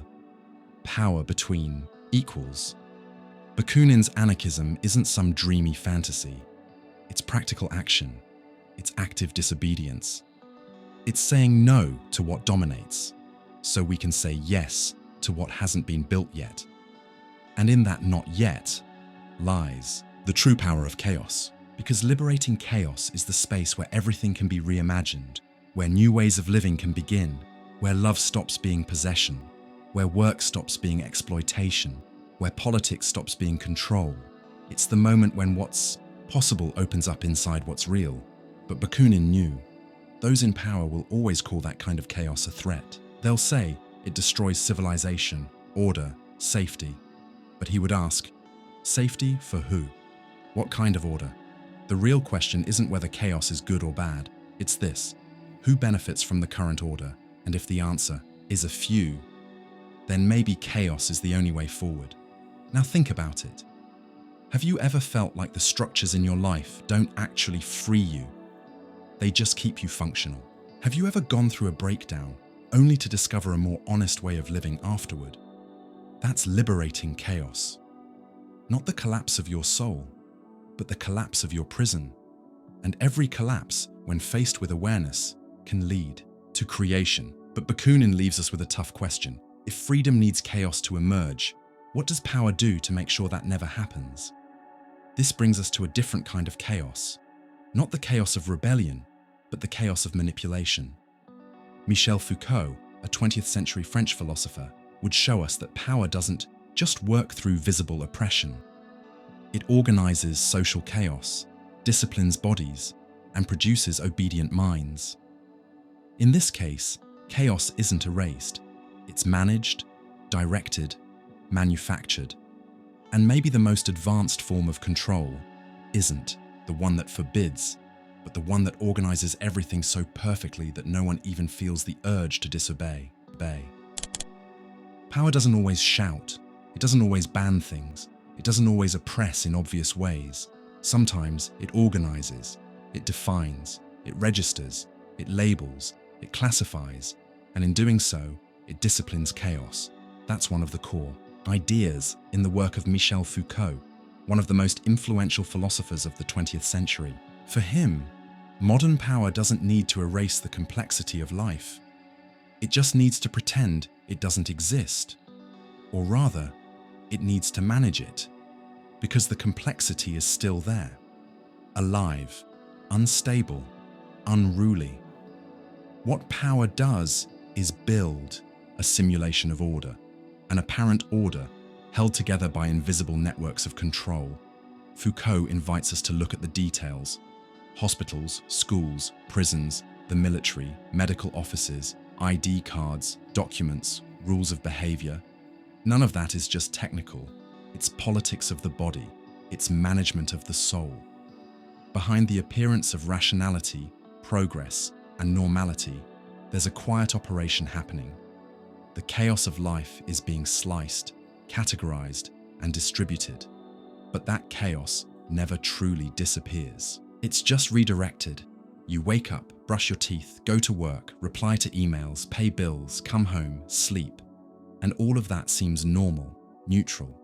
But there's an invisible choreography behind it all, a set of rules you learned without even realizing. That's what Foucault calls the microphysics of power. Power doesn't just act through big institutions. It shows up in the smallest of gestures. How we sit, how we talk, how we think, how we look at ourselves in the mirror, how we behave as we're supposed to. Discipline doesn't need brute force. It works through repetition, through subtle surveillance, through internalized norms. Foucault shows that modern society didn't get rid of chaos. It tamed it. It built institutions to act as filters, and anyone who falls outside the pattern, who doesn't fit, who lives at the edges, is seen as a problem, a disease, a deviation. But maybe that deviation is the real trying to break through. Because behind the appearance of order, the multiplicity never went away. It just got labeled, put into files, diagnoses, forms. Take madness, for example. People used to see the mentally ill as part of the city, strange but still present. Later, they were locked up, treated, pathologized. What changed wasn't madness itself, but how society dealt with it. It built artificial order and called it cure, progress, social hygiene. The same goes for sexuality. Think you live in a free society. Foucault would say, we weren't freed, we were labeled. Sexuality, once repressed, is now constantly discussed. But it's measured, diagnosed, normalized. Straight, gay, bi, asexual, neurodivergent. Labels that try to organize the chaos of desire. So freedom here is tricky. Because yes, you can express yourself, but only within defined boundaries. Foucault isn't saying we should reject everything. He's saying, pay attention to the game, see the structure. Don't confuse order with truth. Modern power is smarter than old-school tyranny. It doesn't have to ban. It just needs to categorize. And once everything is categorized, the unpredictable gets neutralized. And yet, chaos still persists. In the bodies that don't conform. In the thoughts that slip through. In the gestures that don't quite fit. in the desires that refuse to be boxed in. That's where Foucault meets chaos. Not chaos as total disorder, but chaos as silent resistance. Chaos as the thing that keeps pushing through, even when everything seems under control, as excess, as the leftover of reality. And he reminds us of something important. Power creates order, but it can never fully control it. There are always cracks, always noise, always the unexpected. That's why Foucault's ideas are so important today, because we live in a time where everything is tracked, measured, and monitored, where even our emotions have become data, where productivity has become a moral duty, where constant self-exposure is the norm. And all of that might feel like freedom, but it may just be a new form of discipline. Now think about this. Have you ever felt like your daily routine seems free, but is actually invisibly programmed? Have you noticed your choices were already shaped before you even made them? If so, you're inside the disciplined chaos of power. And if this reflection got to you, subscribe to the channel. Here, we don't polish the mirror, we break it. We look behind the order. But Foucault leaves us with another important question. If power organizes chaos, if everything is tracked, measured, and sorted out, what happens when the signs themselves start multiplying so much that no one even knows what's real anymore? That's where Jean Baudrillard comes in. With him, we enter a whole new kind of chaos. Not the chaos of bodies or institutions, but the chaos of meaning. We're surrounded by images, symbols, appearances, so overwhelming and constant that reality starts to dissolve. And maybe the most dangerous kind of chaos isn't the collapse of order, but the collapse of meaning itself. What's scarier? The total absence of meaning, or the overwhelming flood of meanings that don't mean anything anymore? With Jean Baudrillard, chaos takes a new form. It's not the chaos of matter, being, history, language, or the body. It's the chaos of meaning, a silent collapse where reality disappears behind an avalanche of images, signs, and appearances. We live in a time where everything is shown, exposed, performed. But Baudrillard asks, what happens when the image replaces reality? The answer is unsettling. We've entered the hyperreal. The hyperreal isn't extra reality, it's simulated reality, a copy with no original, an image that refers only to another image. Baudrillard calls this a simulacrum. At first, a sign represents something real, then it represents something imaginary. Next, it only refers to itself. Finally, it represents nothing at all, just an empty echo. According to him, we're living in the fourth stage of simulacra, a stage where signs multiply chaotically, completely disconnected from any real reference. Example: the news. You watch a report, but you're not seeing the actual event. You're seeing a version of it, edited, scripted, styled. You're consuming a narrative, not reality, and it's not just TV anymore. Social media has taken this to the extreme. You're not posting your life. You're posting a version of it, a highlight, a filter, a simulation of a simulation, until no one really knows what's real anymore. Reality has been hijacked by aesthetics. Baudrillard warns, we no longer live in the real. We live in the constant production of artificial reality. Everything has to be visible, measurable, marketable. Everything has to perform. Everything has to get engagement. The result, we live in a hyper-communicative world, but it's empty.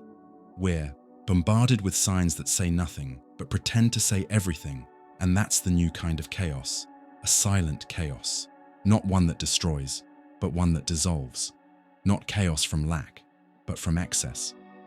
The confusion isn't from not having enough info, but from having so much that truth becomes impossible to spot. Baudrillard says, we live in a desert of the real, fed by simulacra. It's a collapse without visible tragedy. A vanishing of reality that doesn't scream, it goes quiet. Truth doesn't die out loud. It's replaced by something more seductive, the appearance of truth. And that changes everything. In politics, action is replaced by performance. In love, emotion gives way to the appearance of emotion. In art, creation becomes style repetition. In spirituality, deep experience becomes just the performance of experience. Everything becomes a product. Everything becomes surface. And the most radical part, people don't even notice because the system works so smoothly. No one misses reality because we're too busy with our simulations. The simulacrum is efficient. It offers comfort, visibility, a sense of belonging. But deep down, it pulls us away from anything truly real, away from risk, from silence, from absence, from contact. Baudrillard isn't being cynical. He's a modern-day prophet. He warns us, the collapse won't come from catastrophe, but from a world where nothing really matters anymore. The hyper-real is the anesthesia of thought, the replacement of depth with speed, of experience with visuals, of the real with spectacle. And Baudrillard leaves us with a heavy question. If reality is fading, what happens to responsibility? Because it's not just truth that vanishes, it's also ethics, care, our relationship with each other, with the planet, with the future. We live distracted by simulacra, while the real world collapses silently in the background. This is where Hans Jonas steps in, a philosopher who saw real danger in technological progress and ethical decay. For him, chaos isn't just symbolic or existential. It's ecological, moral, planetary. And in the face of this real, urgent chaos, he proposes something we can't ignore, a new ethics of responsibility. Because maybe the most radical thing we can do today isn't to tear everything down, but to relearn how to take responsibility for what we do. Not all chaos comes from thought. Not all chaos is symbolic. Some kinds are concrete, material, devastating, and they're already here. The climate and ethical chaos that philosopher Hans Jonas foresaw with incredible clarity might be the most urgent of all. It's not rooted in some philosophical collapse or existential instability. It comes from our actions. More specifically, from how our technology has reshaped the planet, without our moral values evolving at the same pace. In his masterpiece, The Imperative of Responsibility, Jonas asks one of the most important questions in modern philosophy. How should we act ethically in a world where human power now has global, irreversible consequences? That question changes everything. Because for the first time in history, human actions can destroy life on Earth.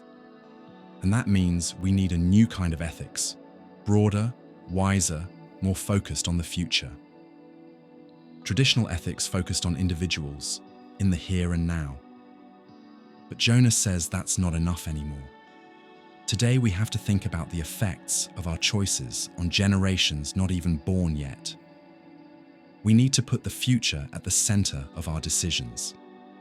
Climate chaos, ecological collapse, biodiversity loss, global warming, extreme weather isn't some distant threat. It's the direct result of a way of life built on endless growth, unchecked consumption, and thoughtless production. Jonas wasn't anti-technology. He recognized its power and potential, but he warned that when it's not guided by responsibility, technology becomes blind and dangerous. Technology, he says, creates power faster than it creates wisdom. And when that power becomes global, as it is today, it demands a global ethic. That's where his most famous concept comes in. The imperative of responsibility. Act so that the effects of your action are compatible with the continued existence of genuine human life on Earth.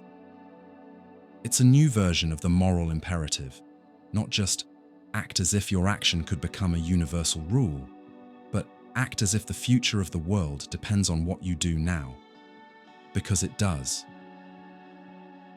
Ecological chaos is the result of believing we can do anything with no limits. It's what happens when civilization breaks nature's rhythms in the name of efficiency.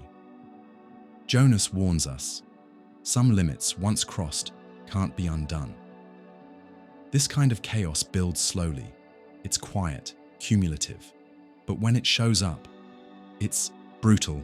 Wildfires, floods, droughts, mass migrations, food crises, signs that we're no longer in control, or maybe we never were. Jonas calls us to humility. He reminds us that ethics isn't just about personal good. It's about preserving a shared world.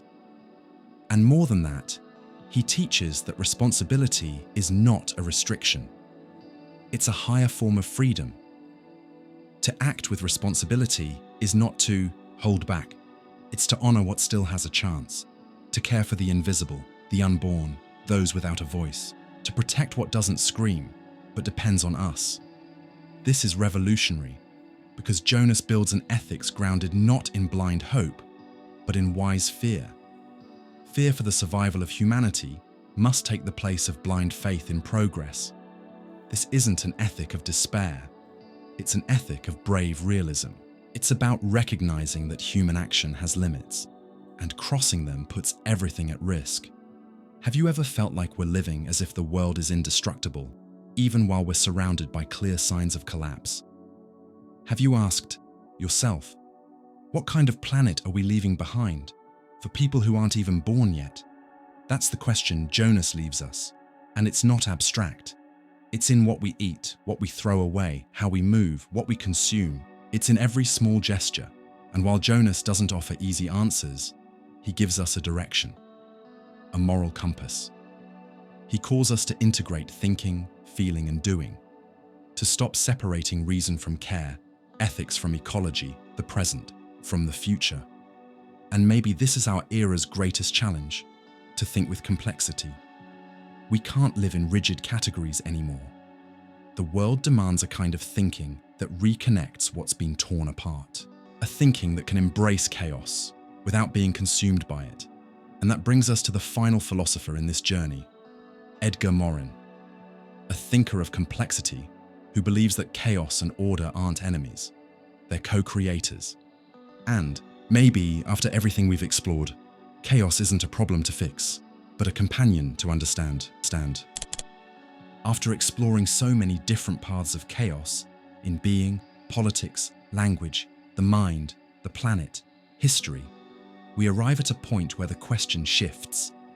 Is chaos a problem, or is it a condition of reality?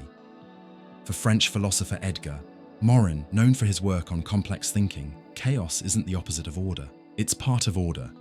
Even more, it's one of order's co-creators.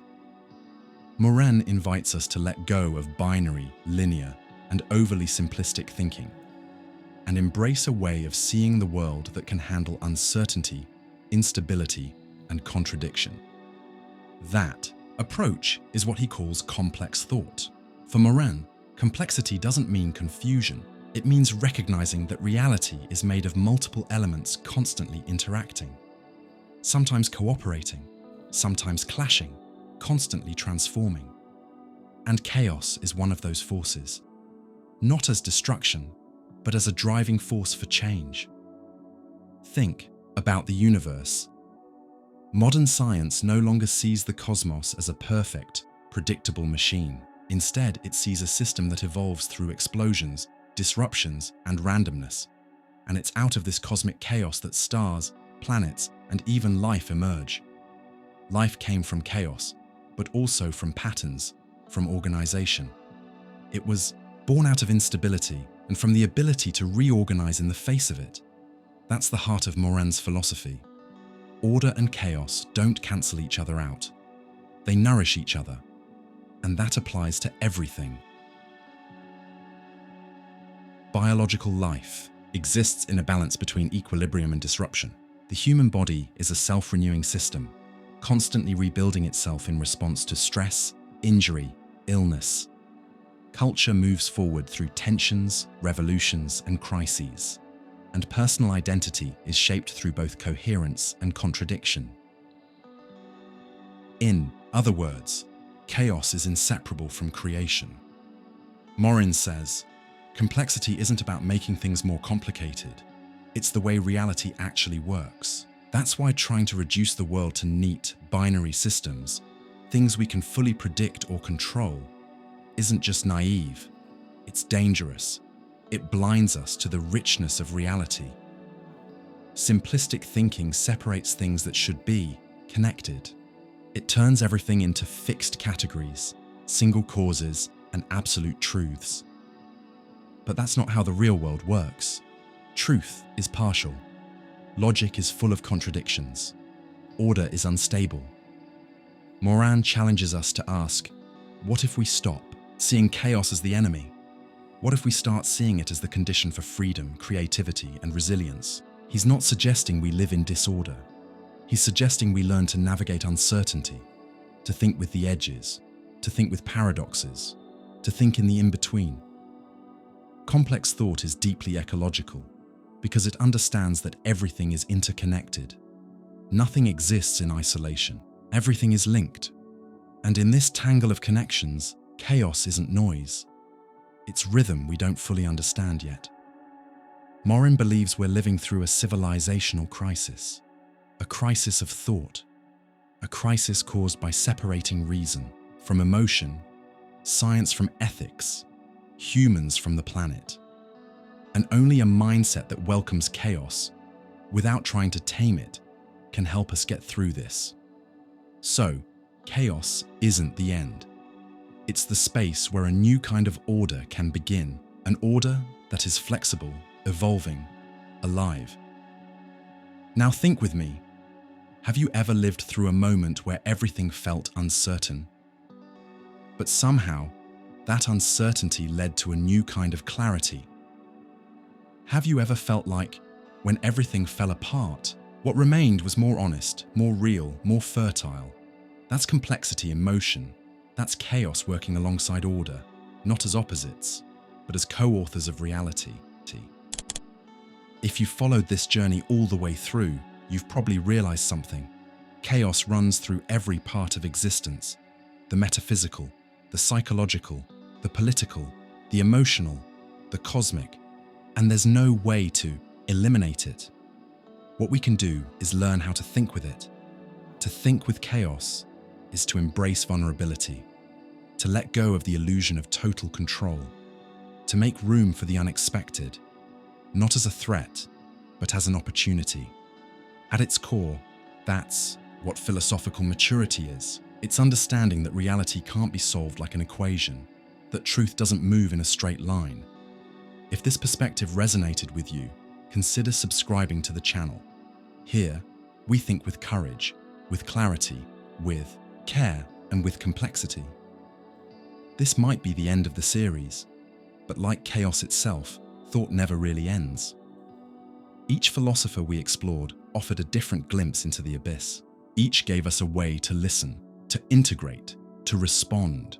From Camus to Morin, from Sartre to Heidegger, from Jung to Derrida, chaos stopped being the enemy of order and became its necessary companion. So maybe the question now isn't, how do we eliminate chaos? But rather, how do we live with it and still create meaning? See you on the next journey. And remember, chaos isn't where philosophy ends, it's where it begins.